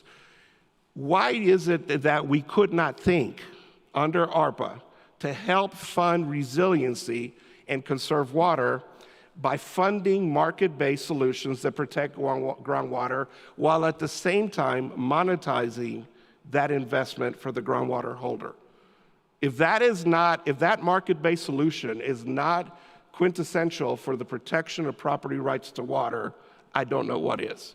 It speaks to resiliency, it speaks to sustainability, and allows you to monetize that property right for which you already have. Lastly, ARPA makes a case that projects that would call for water quality protection should be looked at. Well, in this case, we all know that throughout Texas, we have problem with abandoned wells.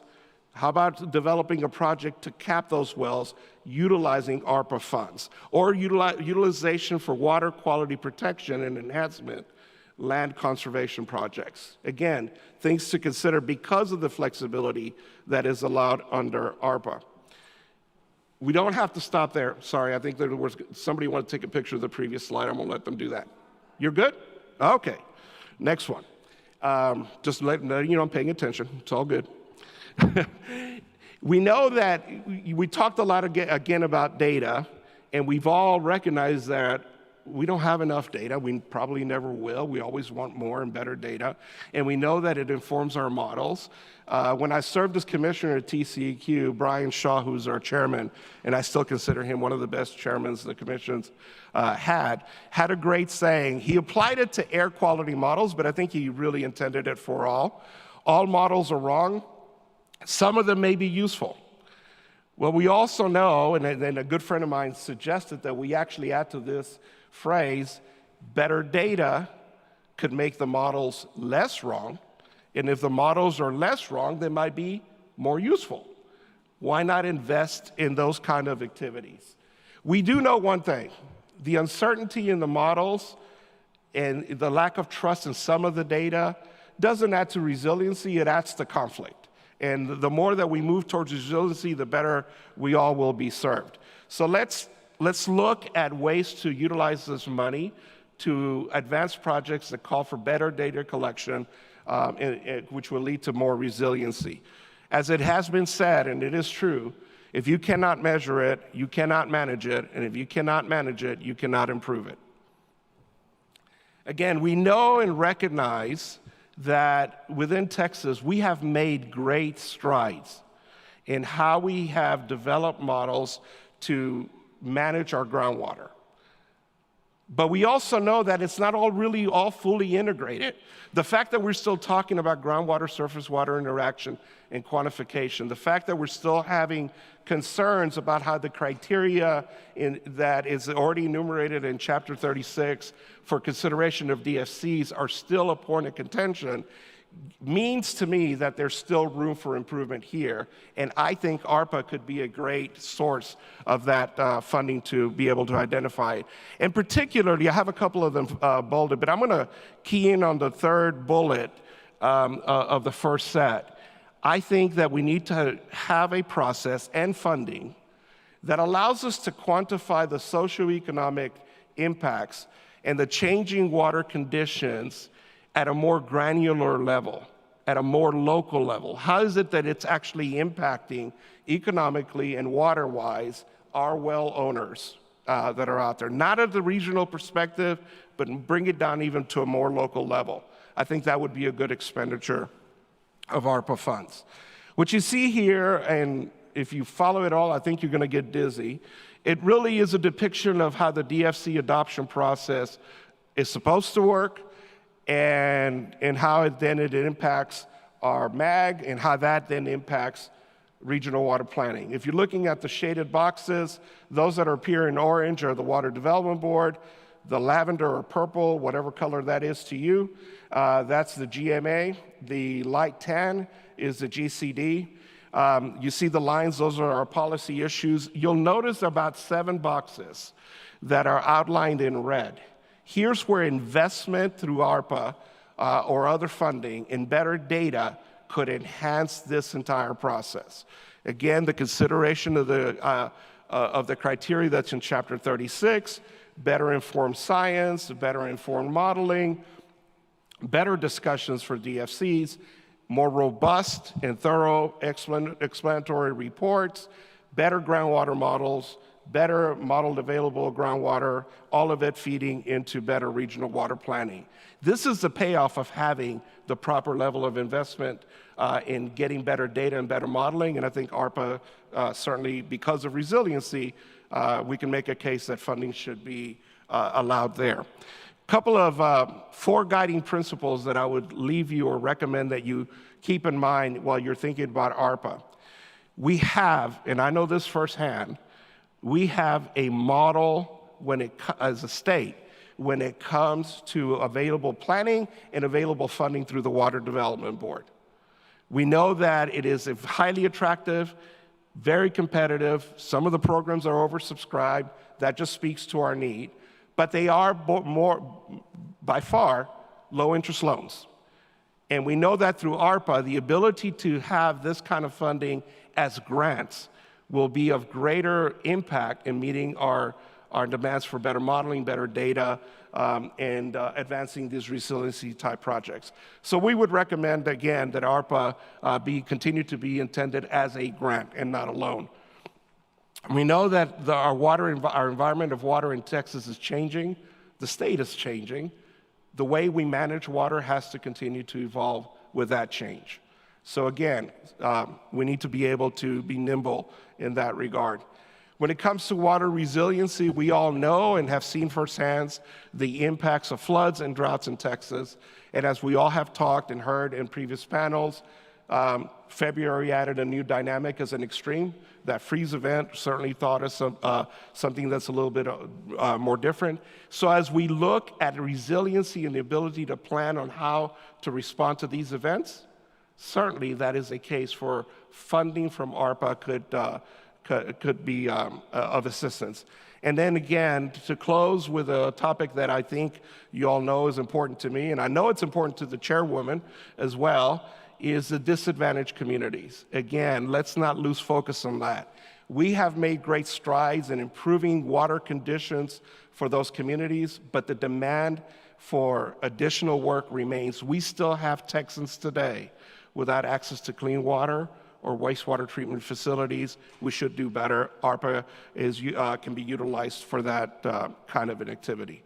So in summary, again, to stress a couple of points, water and wastewater projects are specifically eligible under ARPA. There is a time constraint, keep that in mind.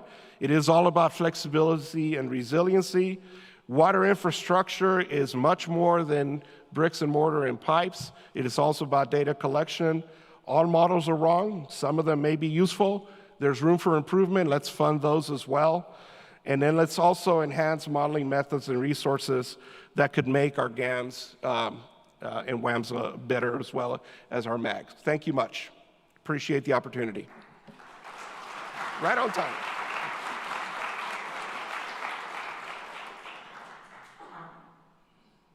Only thing standing between this group and lunch are a couple announcements for me. Okay, there you go. Yeah, thank you so much, Carlos. So appreciate you doing that. Yes, Carlos was so kind to step up and step in and pull that presentation together in a very short amount of time. And my goodness, was that a lot of really good and timely information. So thank you for that. Before lunch, just a couple housekeeping items. Someone was taking photos of the slides. We will have these available probably early next week. They'll be on our website, all of the PowerPoint presentations. Videos of all the sessions will take a little bit longer, but those are going to be available as well. Huge thank you to Water Grows, our lunch sponsor. Lunch is going to be just down the hall in the Fredericksburg Ballroom. It's a buffet with seating in that ballroom. We also do have some tables set up outdoors for those of you preferring to eat outside. Those tables will be set with water, and there should be some waiters walking around to provide iced tea as well. It's not easy to describe where those tables are, but there's going to be signs and people, so if you're looking for that outdoor seating, they'll help you find it. And since we have our breakouts this afternoon, a couple other quick announcements. One is that we've made a change to the breakout rooms. The board and staff training, in your printed program, it says it would be in this room. It's not. It's going to be 2 doors down in Independence Ballroom 6 and 7. We'll have signs up and people making sure everyone gets to where they need to be. And then the 1 o'clock session on challenges in groundwater management will be in this room. Track B will remain in the center room. It's these 3 rooms along here. There's a happy hour tonight, again, out in the foyer and in the outdoor courtyard. Huge thank you to the Edwards Aquifer Authority for sponsoring that. And then don't forget the birthday party tonight at 7 o'clock. It's out in the Lukenbach Pavilion. There's going to be sliders, fries, chips, veggies, cupcakes, as Zach mentioned, fermented adult beverages or not. There'll be appetizers both at that happy hour as well as at the birthday party, so you do not need to squeeze in a dinner between those 2 events unless you want to. The goal is that there'll be enough food to feed y'all tonight. So with that, thank you so much for being here this morning. I hope you enjoy this afternoon's breakouts, but first, let's eat lunch.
Good afternoon. If everyone would find their seats, we will get started with this breakout session.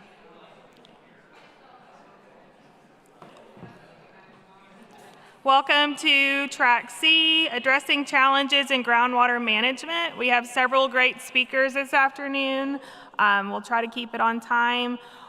We do want to thank Water Grows for that delicious lunch. So I hope everyone was able to join us for that. On far as questions, we will have some time at the end of each talk to take some questions. If you're joining us on live stream, we are not going to be able to answer the questions in real time, but if you will go ahead and submit those, we'll get those to the speakers, and then we'll have them email you answers next week. But first off, we're going to have Mr. Zach Holland. He's going to speak to us about GCD and county tools for addressing growth. He's the manager of Bluebonnet Groundwater District, and there's a full bio in your program, so I won't belabor that point, but welcome, Zach. Thank you. Good afternoon, everybody. Again, my name is Zach Holland, and I'm the general manager for the Bluebonnet Groundwater Conservation District. And part of the kind of what I've been asked to go over and touch on today are the GCD role and some county tools for addressing overall growth in districts, in counties, and how some of those pieces and parts overlap over time, where the groundwater conservation district, being the state's preferred method of groundwater management, touches in and goes, kind of takes the rein, but also some other preemptive measures that counties and municipalities actually have authority to implement into their overall planning and management for their counties.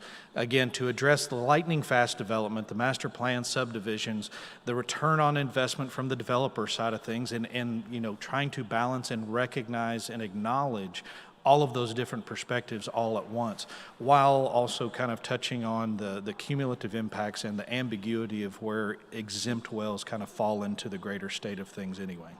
Before I get started too far, you know, part of the groundwater community is being able to call people out that think that they're being really sneaky and not, you know, acknowledging things. And one of those, since I'm graced by her presence, is Miss Carrie Dodson, who is celebrating a birthday with us today.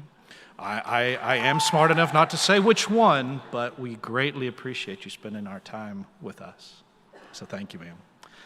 So getting back to this really fun slide that I've probably had way too much fun at a lot of other people's expenses on this, of having the conflicting, compounding, yet compelling concurrent conundrums.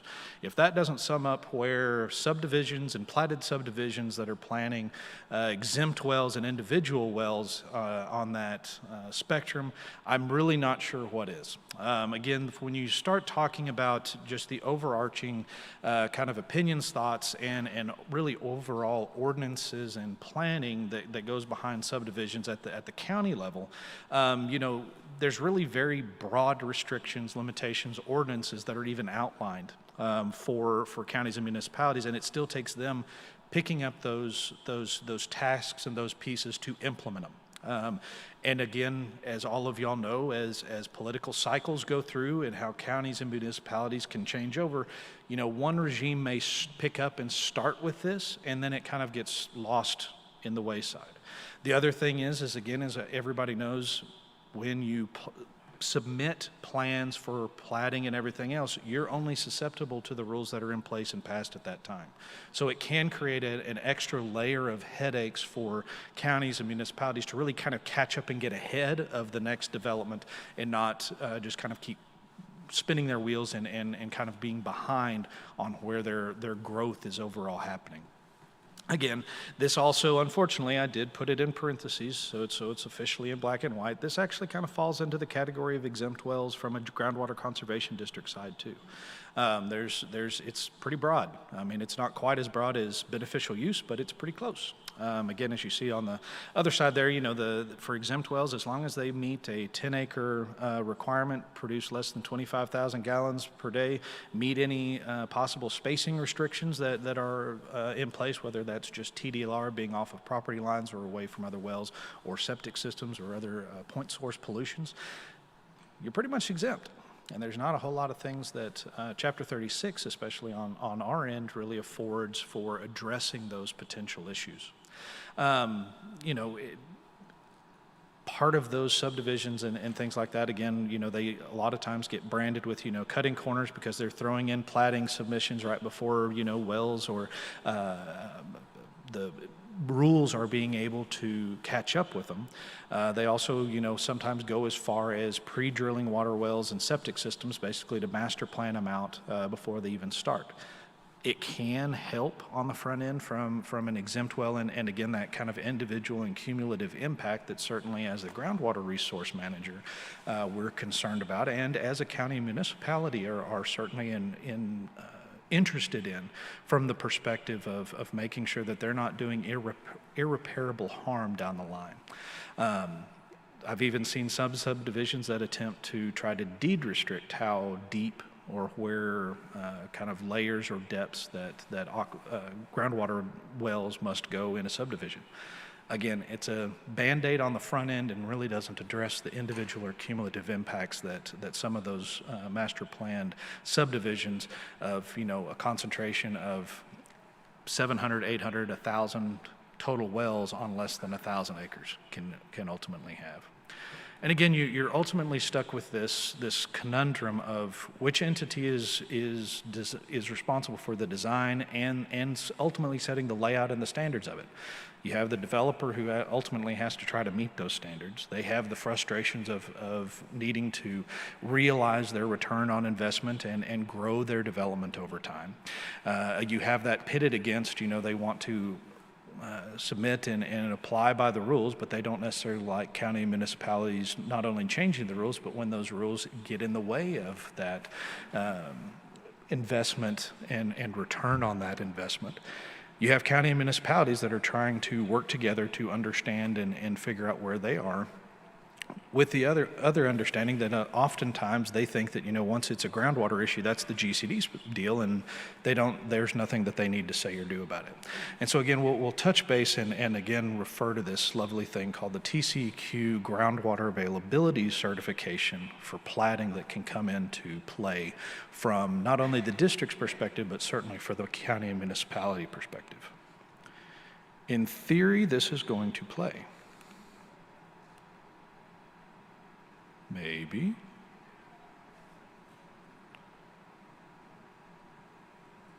Do I need to press something on my end or on y'all's?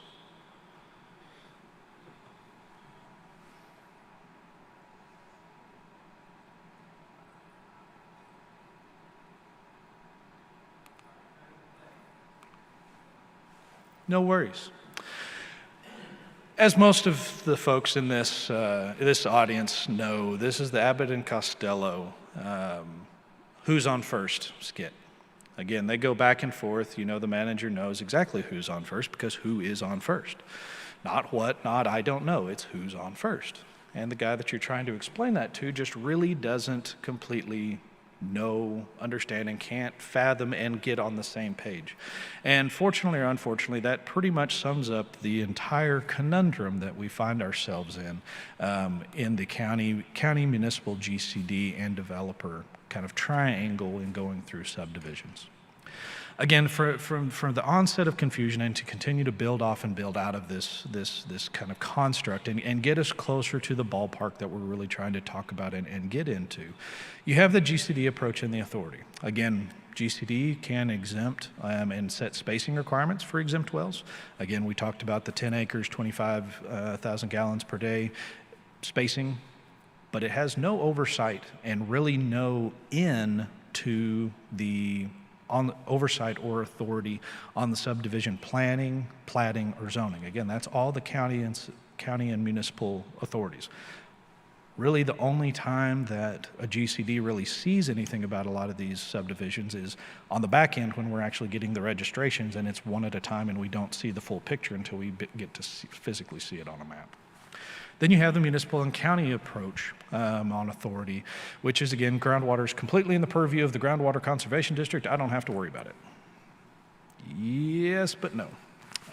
Again, it's with the ability and the discretionary ability of the county municipal authorities under these two lovely codes, Government Code 212 and 232, respectively, it does allow for some more communication and higher level communication that can work in between the GCD, the county municipal government, as well as TWDB.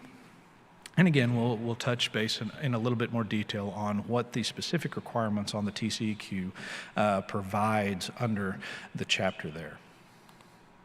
So again, we didn't get to hear the skit, but you've all seen and kind of know how the overall duration of it goes is, this graphic, okay, we're finally in the ballpark. We know we have first baseman, second baseman, shortstops, and third baseman, but we still don't necessarily get them all in the right order. And explaining and getting everybody on the same page is really what we're trying to do and achieve, not only from, making it clear to the developer on their side what their responsibilities and what they're being asked, but also having the wherewithal on the county municipal authority as well as the GCD to put our best foot forward and make sure that we have the data and the resources available to not put our counties in a bad development spot to, degrade, harm the aquifer, or put really bad developments in place that can ultimately be a black eye on our counties as well.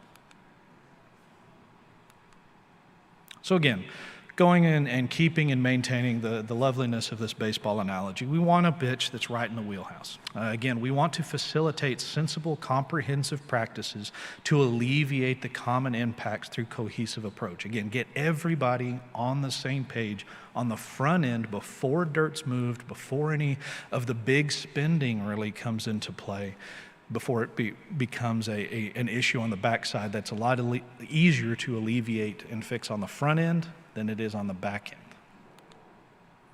So again, who's who on first covering the bases? I couldn't help but just kind of continue to carry this forward once it was in my brain. But again, on the left-hand side here, you have the three entities, kind of the three conflicting, but all pointing and pulling in the same direction. Again, the developer and the landowner, they want and have a desire to cut up their pieces of property, to develop it out, to grow and expand the county overall. On the second step in a second tier, everybody trying to get to the same spot, is the municipal and county governments that ultimately sets those standards. Again, and getting them on board with allowing this and employing this voluntary groundwater availability certification is a great step to step forward and step into to actually be able to bring the GCD, their expertise and their knowledge and know-how of the resource to discussions on the front end versus the district having to respond and alleviate or try to help fix the problem on the back end. And again, there's three primary interests here of the here and now, the further down the road.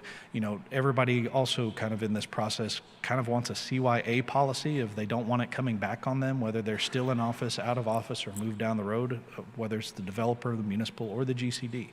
Everybody wants that same protection and assurance that everybody's on the same page and pulling in the same direction overall. And again, with the ultimate goal of enhancing the value and the quality of growth while preventing degradation over time to the resource or the county's development potential moving forward.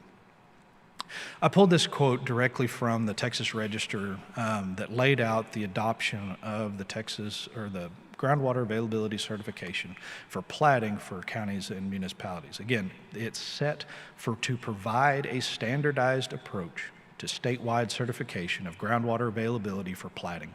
If a platting authority voluntarily chooses to require the certification, the platted subdivision should be built with an adequate water supply. And that's really what we're honing into and making sure that these three individual groups are on board with, and that's the target that we're all aiming towards. And again, this may avoid the cost to local government and taxpayers of having to provide unplanned and emergency services to a subdivision developed without an adequate water supply in the end. I really liked and appreciated this level of direction when this was put in June 30th of 2000. Again, it even back then, and we'll talk about it in a minute, all of the huge advances in groundwater and groundwater science since the year 2000 that come into play that kind of help further track this standardized approach that we can continue to build off of. And again, this gives us a proactive, preemptive assessment. Again, we get to analyze any potential impacts from drawdown, well interference, subsidence, stream flow, whatever your localized aquifer is susceptible to from an impact standpoint. You get to realize and analyze that on the front end to make the best decision moving forward. Again, that can be cumulative impacts when you're looking at multiple wells, whether that's at separating depths or the same depth, however you want to kind of divide and conquer and look at that, you have that ability to review it on the front end through this assessment and through the general aquifer tests, in addition to utilizing additional available data such as the groundwater availability models, for example. You can plug any of those types of projects in, run them, and see what the impacts are going to do. You can do that for individual wells. You can do that for a centralized water system as well, and see what the gives and takes of that are. Again, a centralized distribution system is a huge upfront cost, but it's an even bigger cost if you have to try to retrofit that to a subdivision after the fact. And especially in those emergency or unplanned circumstances like were mentioned previously. Again, this brings to the forefront the design and the development side of things. Again, making sure everybody's on the same side and pointing in the same direction. That's the biggest thing of all. Again, there's a very clear and decisive difference between the three groups here, between the developer, the county municipalities, and the GCDs, but we should all be pointed in the same end goal. And again, it protects and benefits all parties involved. It gets everybody on the same page. Everybody knows on the front end what they're being asked to do, how their review and analysis is ultimately going to go, and what the goal of that analysis is going to be. It balances the interests of development to, again, ensure that development is not just on the up and up, but in the best interest and done the best, not just for the local county municipality and for the local subdivision, but also for the GCD, that it doesn't put them on the hook down the road for these emergency or unplanned type responses. And again, it employs prudent project development, best available science, the best management practices, and ensures that you're using all of the available tools. Again, it's only as good as the ones that you use it, but when you've got those at your disposal, it's a lot better to use them. And as my dad told me a long time ago, it's better to have and not need than need and not have. And this is just a really great and an easy step to put everybody in that predicament. So again, a quick touch on Bluebonnet's management and policy to explain a little bit on our approach and why we have identified kind of the specific pieces out of the groundwater availability certification for platting that we did. In our non-exempt permitting for wells greater than 8-inch diameter, we have a hydrogeologic report requirement for those wells. And it's divided into a phase 1 and a phase 2.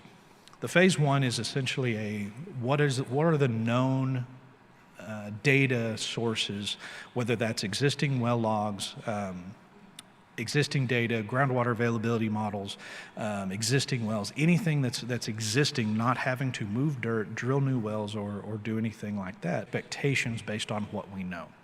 Again, it evaluates those impacts using the existing data, and we do employ the DFC groundwater availability model run to tie it back to our DFC to ensure that we're not impairing our DFC through our permitting and that three-step process of planning, management, and policy, and building those together. Again, it sets standards and expectations to further inform the review and analysis. Again, anybody that walks in the door of Bluebonnet knows what the standards are, knows how to get their permits, knows and understands the groundwater availability model is the standard, and it standardizes that from a perspective of not having on the front end the issues of one consultant versus another consultant. Again, we can still have arguments between consultants on the applicability or the usability of the groundwater availability model, but we at least start with in the same fruit basket, so to speak, and we can argue about whether it's a red apple or a yellow apple later. Furthermore, it compares, impact options. Again, you can look at where you physically place wells. Again, in this instance, for a subdivision with multiple wells, you can actually plug multiple wells in and review it in that manner as well. And it gives guidelines that are directly applied to several required criteria tied in and used and identified by TCEQ in their groundwater availability certification, which reflects, again, some general advances in science that just flat weren't there in 2000 or 2008, which was the last time that this code was touched. And again, then the phase 2 comes in where we actually build out and direct a field test and a site-specific model to understand what's physically at that property itself. And again, Bluebonnet has gone as far as actually placing this guidelines and this assistant package directed towards the county and municipal governments and authorities in our management plan and our district rules. We wanted it to be made very clear that it's certainly something that we're aware of as far as the tool itself, in addition to really emphasizing that we offer our entire resource as a district, our expertise in full support of utilizing this tool. We understand that a lot of times counties and municipalities don't have, groundwater centric or groundwater knowledgeable folks. Well, we are that avenue and that resource for them. And we want to provide that if asked and as requested. And again, it provides that assistance on the front end from the development, the review of that development, and the overall assessment of anything that they're putting in. So to touch base now and getting to more of the meat and potatoes of what this TCEQ groundwater availability certification form is found in that laundry list of numbers up there. First and foremost, it was created, again, as we saw in July 2000, to implement Senate Bill 1323 from the 76th Legislature in 1999. Quick show of hands, how many folks were part or still around for that session?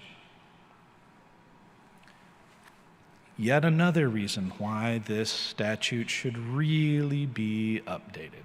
Again, from just the last day that y'all have been here, y'all have heard and seen countless things, as well as some other breakout sessions on some of the advances that we've had in planning and mapping and science and the technology, the groundwater availability modeling and the like, whether that's from the Water Development Board that has led those efforts or individual districts that have taken on the crux to build out what they need on their end. There's been a huge advancement in science since, again, the original creation date, but most importantly, the last time it was touched was 2008, which still misses the entire groundwater availability and groundwater planning perspective that we now employ thanks to 1763. Again, we can look at it. It covers and centralizes several pieces of the projected water demand estimates. Again, how much and what of this project is ultimately being planned. Is this a 20 houses on 20 acres apiece type of development? Is this 20 houses on 1 acre type of development? There's a big difference in the total amount of water that's needed there. It revolves and calls for the acknowledgement of the general groundwater information. Again, another great tie into the known and available sciences that we have identified, not only to us as the Groundwater Conservation District, but are also offered throughout the state. The site-specific groundwater data, again, aquifer test, water quality analysis, all of those things are pretty standard for any development that you're already going to be utilizing and using. So not going above and beyond or trying to put an undue amount of information or requirements on the developer or the county to have to prove. But it's all relevant data that the county and municipal authorities can ask for on the front end and review before actually approving anything. Again, the other fun piece of this is they require a 30-year availability analysis. 30 years is great for financing. Doesn't really do a whole lot in the water planning perspective, because that well or wells are probably going to be expected to be producing long after 30 years. So again, just another tidbit of information that would be really great to update over time if we can. And Bluebonnet has been in contact with TCEQ about some of these issues as well, and have begun the discussions on what it would take to kind of not necessarily employ what our view and our application of this, but at least getting it up to code and recognizing the best available science in the groundwater planning perspective, which are those groundwater availability models for utilization. Again, PEs or PGs must certify the adequate groundwater is available, which again is generally a big thing, not only for their licensure, but also the counties and the municipalities and even the GCD to ultimately rely on. And again, there's 7 specific references that we highlighted, as I mentioned, in our management plan and our rules to review the general susceptibility and cumulative impacts of these issues. I'm not going to spend a whole lot of time on these because y'all can see the codes, and it's going to be different for each and every one of you. Whether you're a GCD, you're a developer, or a county municipal authority, your aquifer is going to dictate how critical or how influential these pieces are. But these are pieces that I wanted to highlight for y'all on the way that we thought through this process and at least identified areas that could tie in. Again, the section 7B14 again should address the potential impacts such as drawdown individually and cumulative. That's a big component of what we're advocating for, as well as the subsidence spring flow where applicable. Again, the Phase 1 report, we kind of offer that as a great guideline to implement and reference in writing the rules that they and their standards, because we're already kind of pre-ready and predetermined to be able to utilize those, and it makes this process a whole lot simpler than reviewing other work that we don't necessarily know the direction it's coming from. Again, aquifer testing, the Phase 1 and Phase 2 are great resources that we've got, and we've identified for further identifying those.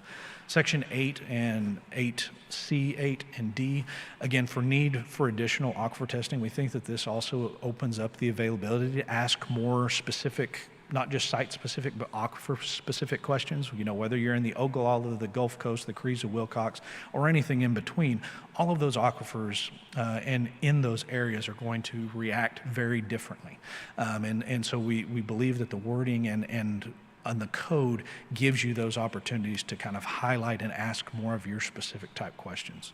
Again, and considering the anticipated method of water delivery, again, even if you want to do individual wells, it's a great thing to at least look on the front end, kind of as a CYA policy for everybody involved on what the differences are. And so also everybody knows on the front end.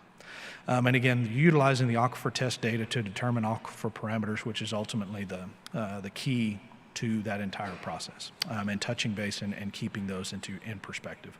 The last one here is, again, the assumption and uncertainties inherent with determining that. This is kind of the general catch-all that all models and everything else generally have in it. Again, prudent project development and best management practices employed at all times is always your best interest and in your best interest at heart. Again, ultimately what we're trying to get to is enhancing the planning, management, and policy development and implementation across all 3 platforms. Building the foundational relationships, again, implementing the GCD and their expertise to the level and on the front end with the county and municipal governments to help them out and make sure that we're all pulling and driving in the same direction. Emphasizing prudent project development on the front end, and again, allowing and forcing all cards to be on the table from the get-go. Again, here's my contact information for any of y'all. If y'all have any questions, either here today or certainly online, I will do anything and everything I can to work with you. And again, with that, I greatly appreciate your time and efforts.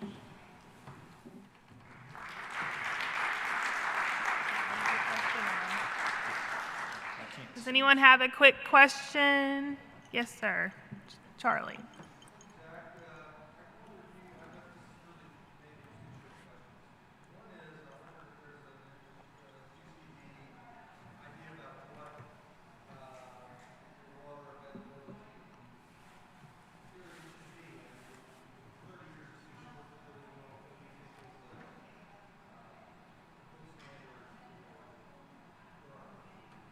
Yeah, and I think that ties back into our use of the groundwater availability model and whatever that general planning horizon is. Oh, yes, I'll repeat the question. So the question was, if the 30-year availability time frame isn't adequate and may need to be updated, what should it be, what number? From my perspective and our approach to it, in utilizing the groundwater availability model, that centralizes and standardizes that process to whatever the current planning cycle is, and will kind of utilize all of the best available science that you've got on the table.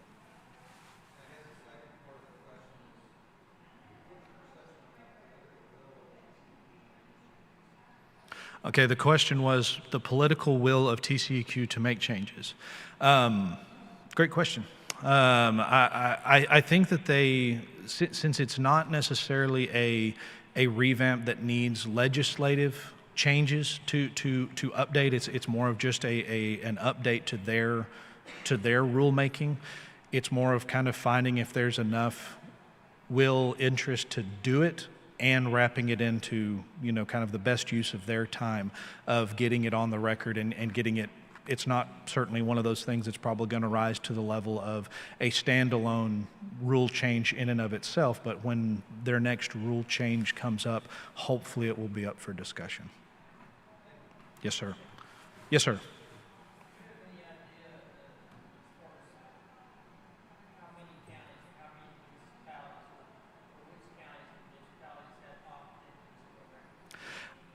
I have not done that level of research, and the question was if I had any understanding or guess on how many current counties or municipalities utilize this certification. And I honestly can't tell you. I can tell you that all 4 of my counties either have it or are working to implement it right now, but outside of the 4 walls of my district, I'm not entirely sure how many are fully utilizing it. I'm going to run while I can. I greatly appreciate y'all again. Thank you. Thank you, Zach. Next up, we have Trey Gerfers. He is the board president of Presidio County UWCD, and he's going to be talking about mandates, monitoring, and finding the funding for it all. So there is your little. There it is. Awesome. Hey, y'all. As she mentioned, I'm from Presidio County. I'm actually originally from San Antonio, but I've been living out in Marfa for about 8 years. And when I had originally, let's see if I can get this, yeah, there it is.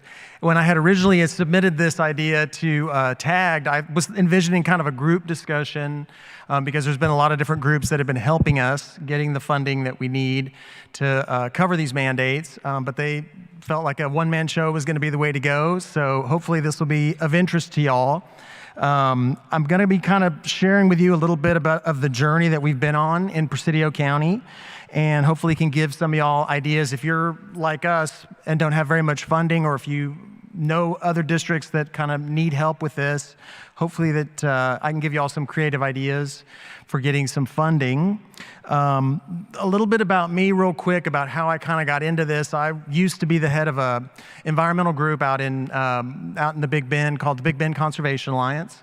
And we got our start fighting a little bitty pipeline y'all might have heard of called the Trans-Pecos Pipeline, which was ostensibly to export natural gas to Mexico.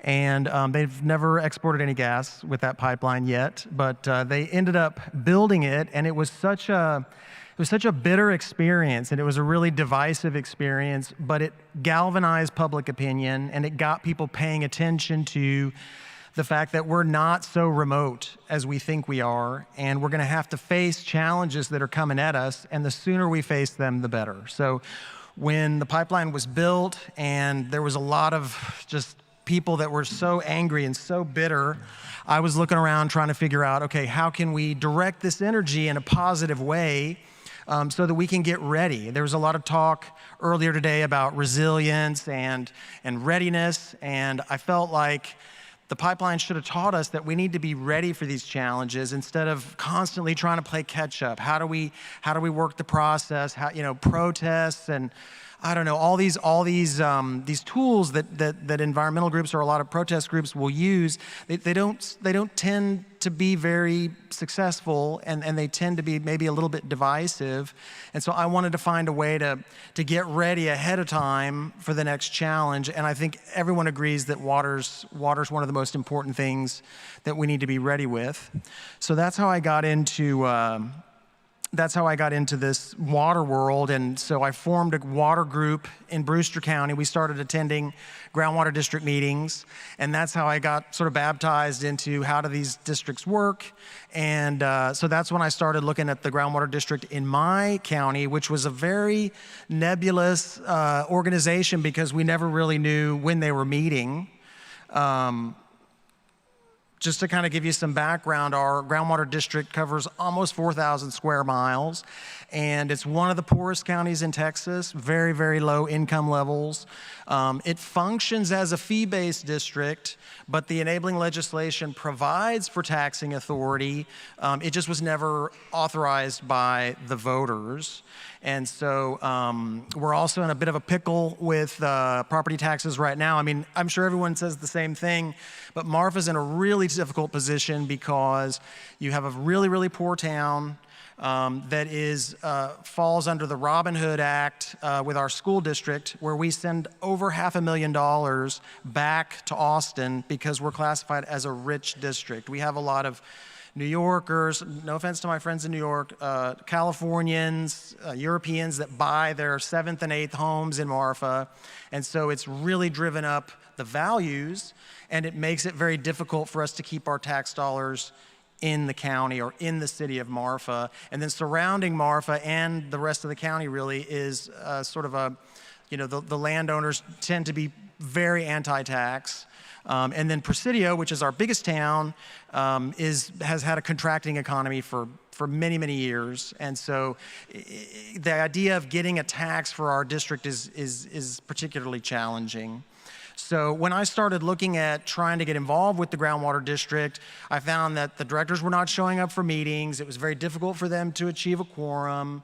And they really weren't doing what they were supposed to be doing. They weren't going to GMA meetings. We're in GMA 4. They weren't really paying toward the, the consultant fees that you need to be paying, the dues to the Council of Governments. And then finally, the straw that broke the camel's back was one of our directors was indicted by the FBI for bribery in 2018. And so I just said, look, this is not going to work. So I went to the judge, got myself appointed. They promptly made me chairman, lucky me, and so we started looking at a new direction.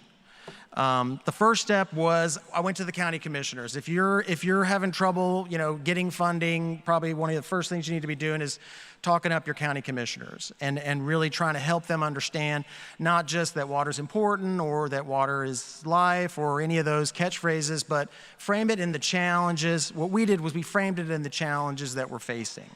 So the first challenge that I really tried to bring home to them was population growth. Even though Presidio County is losing population, which is kind of hard to believe. Somebody touched on that earlier, though, that the rural counties are losing population. We're going to be influenced by the population growth in the cities in our region through water ranching. And so, no offense to my friends from El Paso. El Paso owns quite a number of wells in the northwest county of our district. And those wells will be tapped eventually to supply municipal needs. And so if we don't have a way to understand what those impacts are going to be now, before they come, we're going to be in a lot of trouble when that day does come. And so I was trying to bring that home to the commissioners. And then also at that time, back in 2018, Apache Corporation and others were still very active just north of us in Jeff Davis County and the Delaware Basin, kind of the southernmost of the Permian Basin. And we were just seeing studies, like this Duke University study talking about a large increase in the amount of water needed. And they're constantly refining that technology, and that requires more and more water. And so just because we're remote, just because we're far away, doesn't necessarily mean that we're going to be immune to these pressures. So I'm talking to the commissioners, and of course, they're saying, well, we don't have the money. We don't have the money. And we were only getting $10,000 when I started. That was our annual budget. And so if you're having trouble convincing your county commissioners, you can go to your legislators and tell them that your commissioners are not giving you the money that you need. And so we had a really great senator, I miss him very much, Senator Rodriguez, who I wrote to and outlined the same challenges I was talking to our commissioners about. And he wrote a really, really strong letter urging the commissioners to support our full budget request, which was a whopping $37,000, and we got it.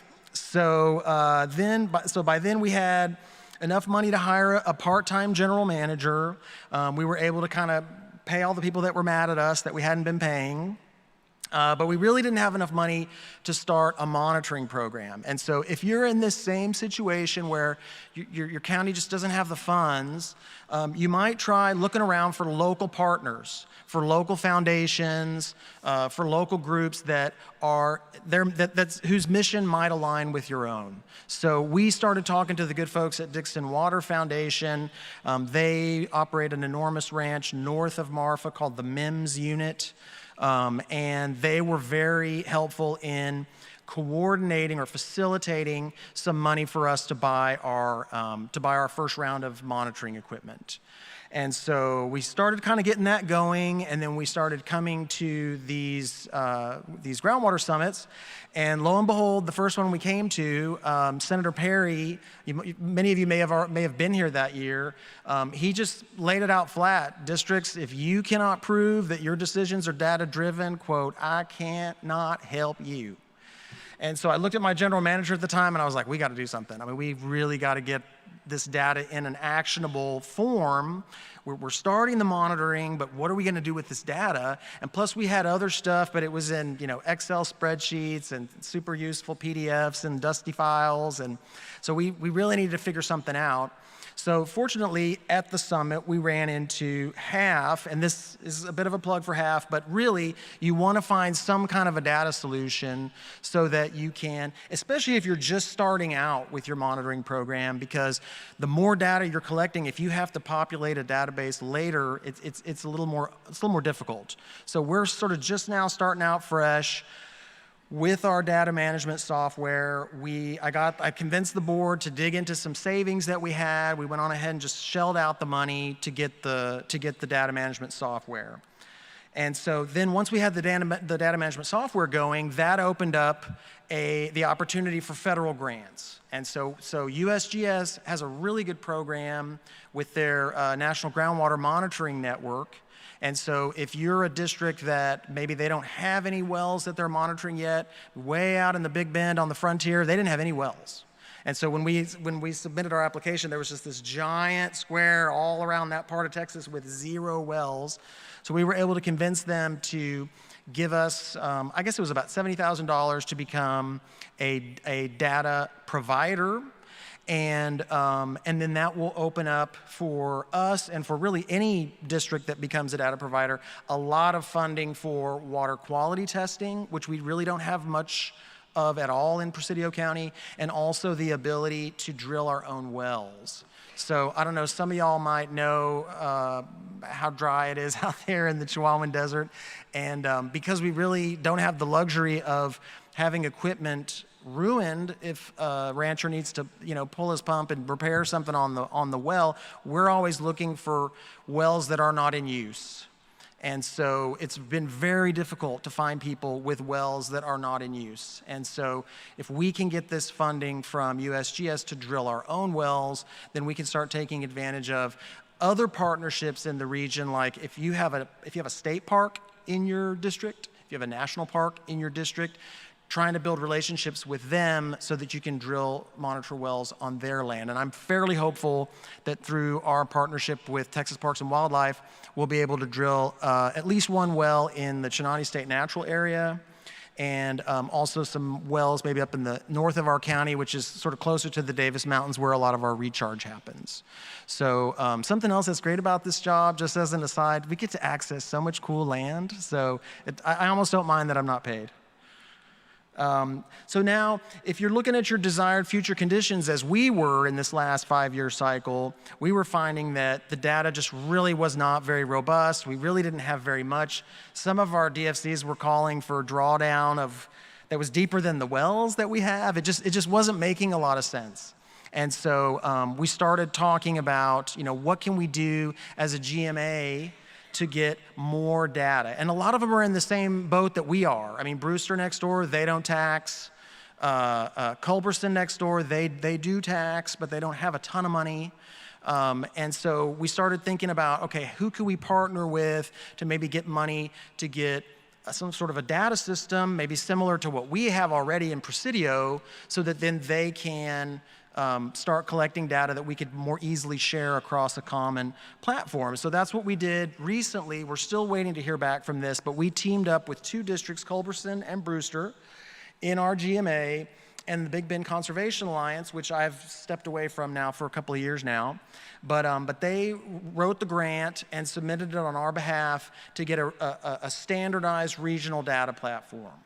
And so this way we'll be able to, share data more readily on the aquifers that we share, and also it'll just make things a lot more streamlined if we want to apply for grants in the future, because it'll all be on one platform. The other thing that in trying to sweeten the deal with the groundwater districts that are going in on this with us, since we already have the software, they were the ones that were going to have to cough up the 50%, because this WaterSmart grant is only a 50% match. So I was telling them, look, we will write the grant to get y'all to become data providers to the USGS, and then you'll have all of this opportunity for the funding for the water quality testing and for the drilling your own wells. And wow, everybody got real excited about the drilling your own wells. So we still haven't heard back about that yet.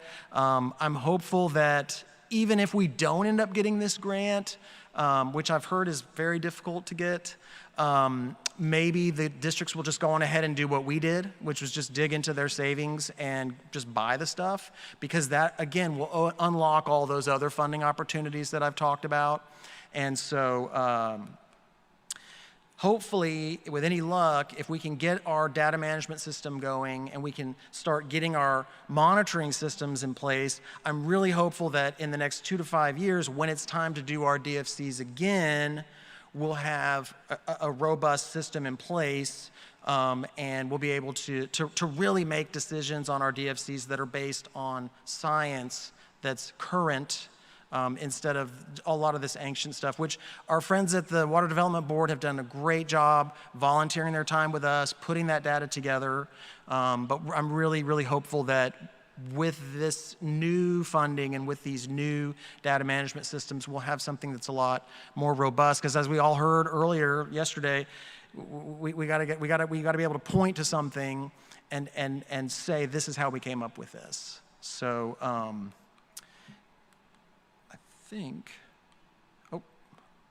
think that's all. So does anybody have any questions for me? Any comments? Any grants that you know of that I might need to apply for?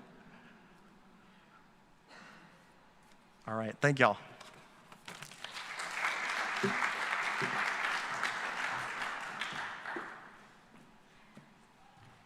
Okay, our final speaker is Mr. Bobby Bazan. He is the Water Resource Specialist with Post Oak Savannah and our newly elected Secretary of TAG. So welcome, Bobby. He's going to be speaking to us about groundwater well assistant programs.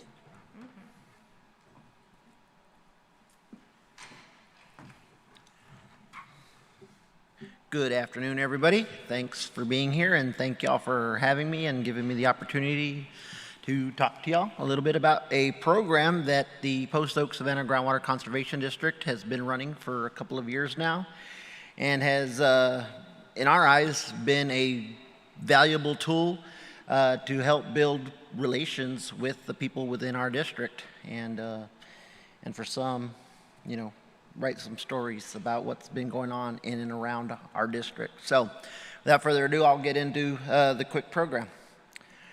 So before I talk about what our groundwater assistance program is, I do need to talk a little bit about, you know, our mission statement, what we do, why we're created, just like a lot of other districts around the state.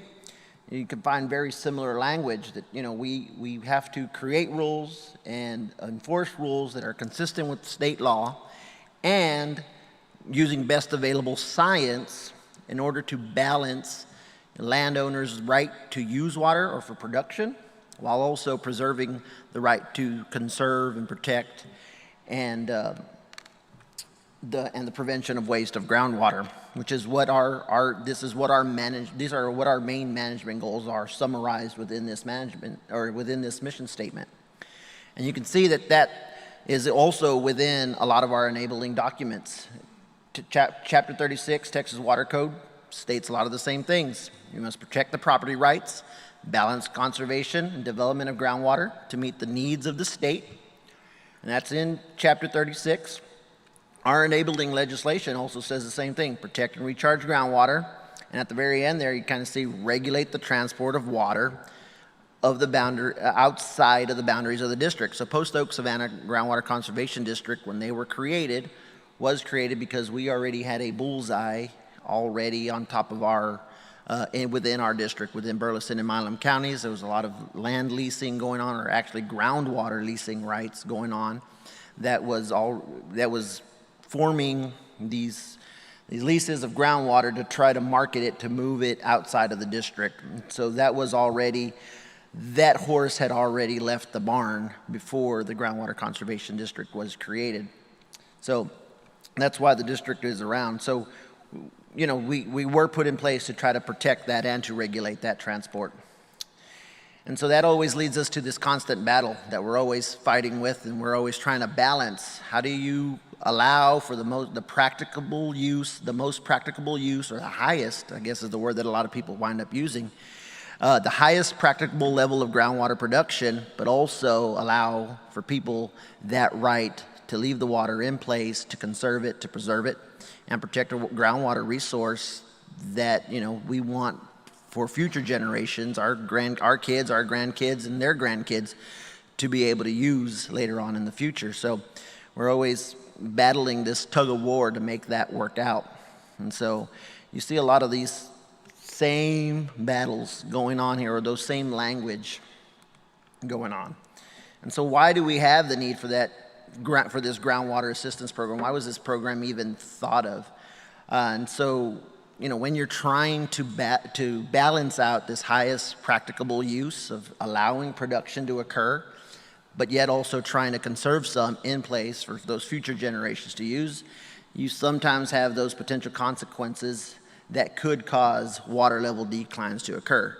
Now, I'm going to put this with the caveat to say that that doesn't mean that we don't have rules in place, or that we don't regulate with our permits or our other management plans, or that we have in place already. This is a tool that was designed and developed to assist with some of those rules and our permitting. So don't take them out of place, or to mean that this is out of place. But even with that, you can permit groundwater use, you can regulate it, but you're still going to face some of these consequences where you're going to have some declines. People are going to start calling you in your office, and they're going to be mad about, you know, their water levels going down, and they anticipated that it was going to stay the same it was from the day they drilled it. And that's just the nature of the industry that we're working in. And so how do we keep both sides happy, or both sides mad, all at the same time, whichever way you want to look at it? So, and not just that, but Post Oak Savannah is also sits in an area that is surrounded by this high growth areas I know a lot of people have brought this up. This is out of the 2022 state water plan that just came out, and shows that Brazos County over to the east of us is one of the largest growing areas in the state, in the top 25 growing areas, municipalities in the area. And then Williamson County over to the east of us, or to the west, sorry, is growing, and that I-35 corridor, which is where some of the water that already within the district is permitted to go down to this I-35 corridor. And so we knew that there was going to be some issues coming up. A lot of our groundwater management runs, or availability model runs that we had already done through the DFC process, had already shown that we were probably going to experience some drawdown events occur, and there were going to be some local impacts. And so what is the Groundwater Well Assistance Program? So in summary, it's a program that in 2018, at the request of some landowners, this wasn't just the board themselves, we worked with local landowners in the area or within the district that came to the board and said, we want something to kind of help us out here, because we understand that water levels may fall, but what are we supposed to do in the instance where we run out of water? And so the board established this program in 2018 to assist well owners with the financial costs. We pay 100% of the cost to either lower and replace pumps in a well, to either re-drill a water well in the instance that that water well is no longer usable, or if they choose, then we would connect them to a local water utility if that is an available option. And so y'all may be thinking to yourself, well, this just sounds like a mitigation plan, Bobby. Why are you up here telling us about an assistance program? Well, I'm going to use the words of Rafiki here, and we got to look harder, because Chapter 36 basically says you can take your water, you can, with the rule of capture is the rule of water within the state. And I'm going to go back here really quickly. And you cannot assign, you can take water, all the water you want. You heard Chairman Pop talking about it. You heard Gabe talking about it yesterday. You can take all that water as long as you do not intend to cause harm to your neighbor. So that basically says that you really cannot ask somebody to mitigate a water well. And then on top of that, we're using public funds to do that and assisting a private landowner with these public funds. So how do we, make that work and mold it so that where we can make this work to where we're actually helping a lot more people and not just one person, and still doing this assistance for people. So first of all, we're not assigning blame. You can see that we made this, the rule is that it is for drawdown that occurs due to pumping that is regional wide. So not just pumping that is coming from within our district. We know that there is a lot of other permits that are outside of our district, and we have a lot of influences of groundwater levels outside of our district as well. Even though we sit over the Carrizo-Wilcox formation, and we're within a political boundary of Burleson and Milam counties, the Carrizo-Wilcox does not stop at those boundaries. We have impacts on what happens outside of our district, and likewise, any impacts or any permitting that they have could also have impacts on what's going on within our district. And so because of that, we made this program where it was for regional-wide drawdowns, and it was for the Carrizo-Wilcox and the other two minor aquifers that are also within our district, which is the Queen City and the Sparta, and not strictly. So we did have to have some limits to that. I'm going to go past Rafiki here, and we're going to continue to look harder on why this is a public tool and a public benefits tool.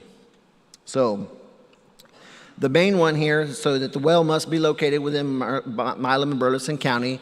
That's mainly because those are the counties that we have any jurisdiction within. It must be a registered well.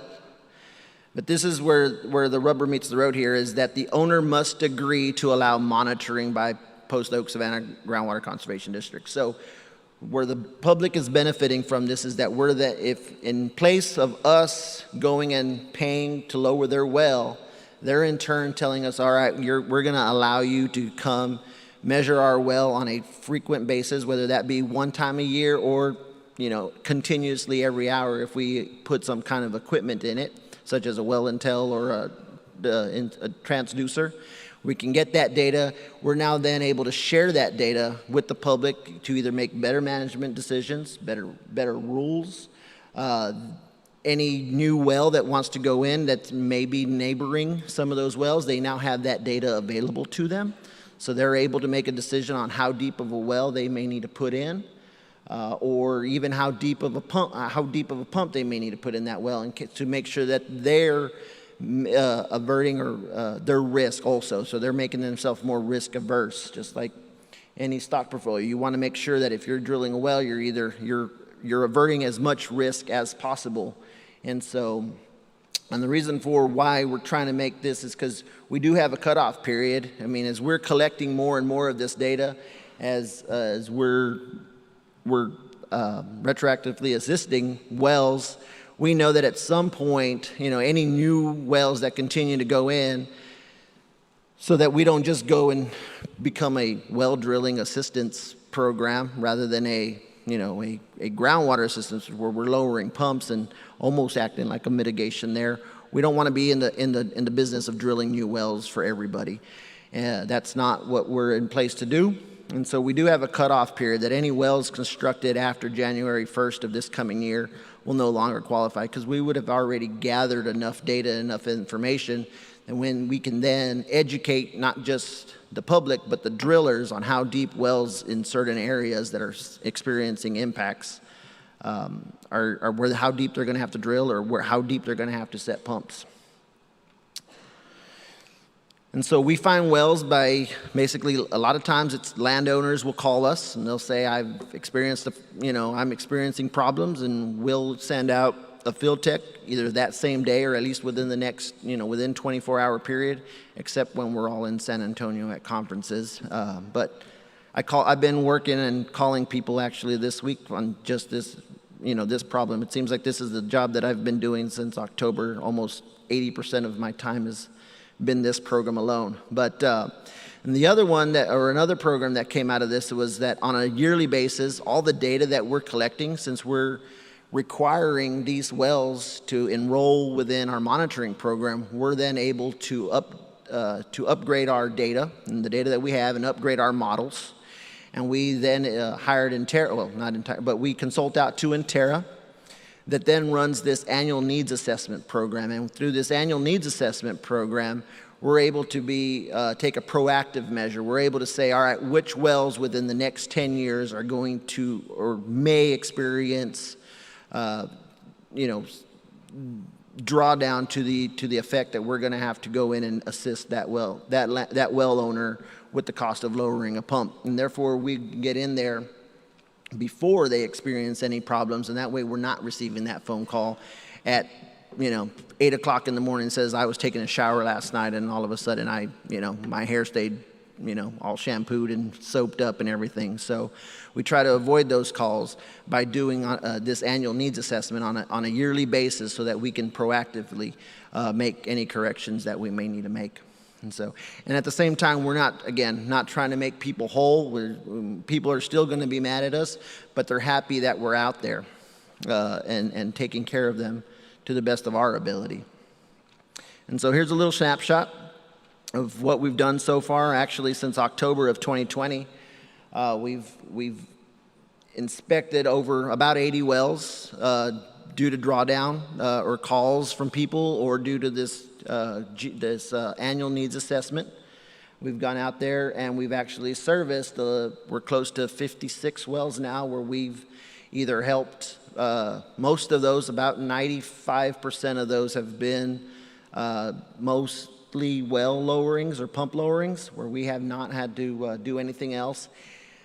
What we do is we take the model and we project that model out to 30 years from today, and we say, all right, this is where the model says water level is going to look like in the year 2050, and we go out there and we actually lower the pump, replace it with a bigger pump if necessary to that water level. That way, we don't get calls in the next 10 years or the next, couple of days saying we're out of water again.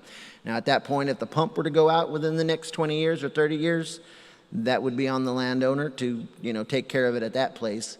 But at least we've given them and we've set them up for a future use of water well into the next generation, hopefully. And so we have spent a total of about a little over $300,000 in the last, since 2018, really, since the inception of this program. And most of that has been on the cost of either lowering pumps or redrilling wells where necessary. And then we also do get some of this reimbursed.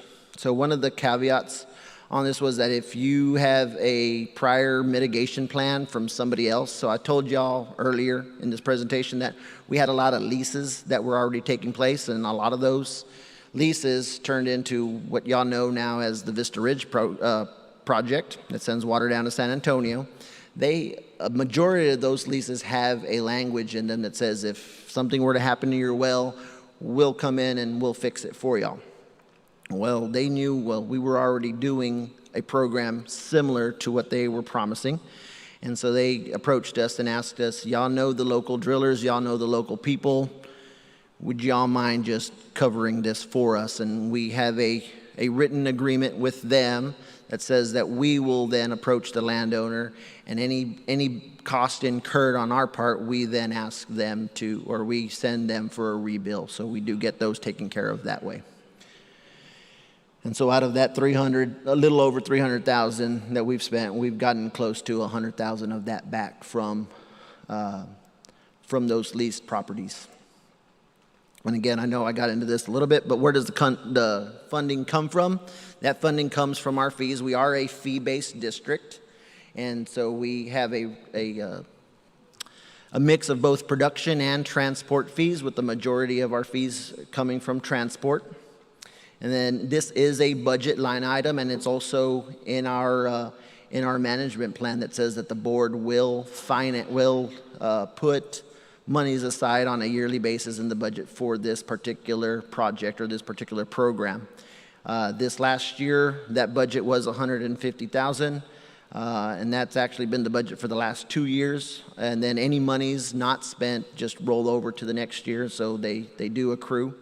I think the very first year that they funded this back in 2018 was close to 75. So they knew we were going to start getting a little busier, so they started throwing more at this. And as they project that if we were to have to go lower more wells, we have the ability to adjust our transport or production fees up to a total combination of 17 cents per thousand. So I know we're under that right now, so we do have the ability to adjust if necessary still.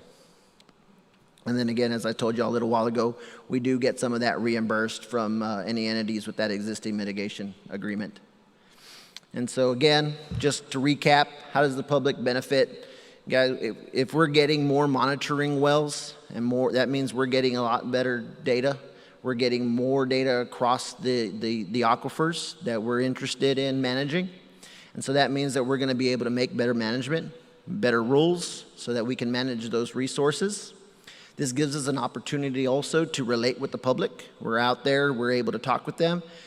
Of course, they want to know about what's going on with their well. It gives us an opportunity to talk to them about well maintenance. It gives us an opportunity to talk to them about what they should be doing to take care of their wells. If we see any other problems that they may be having, we can do that. And then we can educate them about anything else, that they have questions on related to groundwater. So it gives us an ability to do a one-to-one, face-to-face kind of education, kind of talk with the public. And so it gives us those boots on the ground to go and talk to those people, and it gives us their ear for a little while. And sometimes we lend an ear as well, because they want to vent to us about why we're even there in the first place. But then, again, they understand that we're not the ones selling off their water, and we're there to regulate. And they understand, and sometimes, most of the times, we leave with them feeling a little better and a little happier, because we are able to have that public relation and have that education opportunity. And then again, at the end of the day, they're happy because the cost didn't come out of their pocket and came out of somebody else's. And so that no low-cost repair to qualify well owners. And I do put low cost in there because if somebody were to choose something different than what we propose for them, say they wanted a bigger pump than then we were going to put in the well for them. So we get them back to what they were running previously. And if they want something bigger, we say, sure, as long as it stays exempt, or if you want something that's non-exempt, you come in and get your permit, but you're going to pay the difference for it. So we don't try to improve them or upgrade them to any abilities. They'll do that at their cost if that's why so that's why I say the low cost repair there. So, but with that, if y'all still confused about what I talked about, y'all can relate with Timon here and, you know, think about Rafiki as being his uncle still. So, but I promise it is a great tool. It has been a good thing. It's something that, you know, if nothing else, it allows you the ability to go out and get more monitoring wells. And getting that more monitoring wells, as Trey was up here just talking about, you know, you get that more data so that we can then make those better data-driven decisions. And so with that, I'll open up the floor to any questions if there's time. I know I kind of ran through it, but no questions? Any questions? Y'all ready to get to beers, although we still only have a break. So, all right. Well, thank y'all. Absolutely.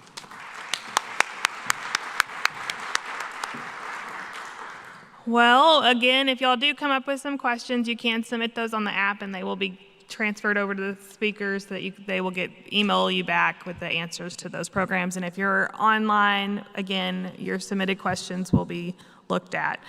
I have been saying for the last couple of months that next year's tag meetings, when I'm running them as president, I'm not good at fluffing. They'll go quick, and this is a case in point. It's probably Trey should probably get the credit, but we are finished up. So we are done, and you're about to have a break at 3. I would invite you to go visit the exhibitors out there since we have a little bit of time. Be sure you're playing bingo in the app and collect those codes from everyone to get the gift card. And be sure to stop by and thank Intera for being our break sponsor. But thank y'all so much for being at this breakout session, and we will see you soon.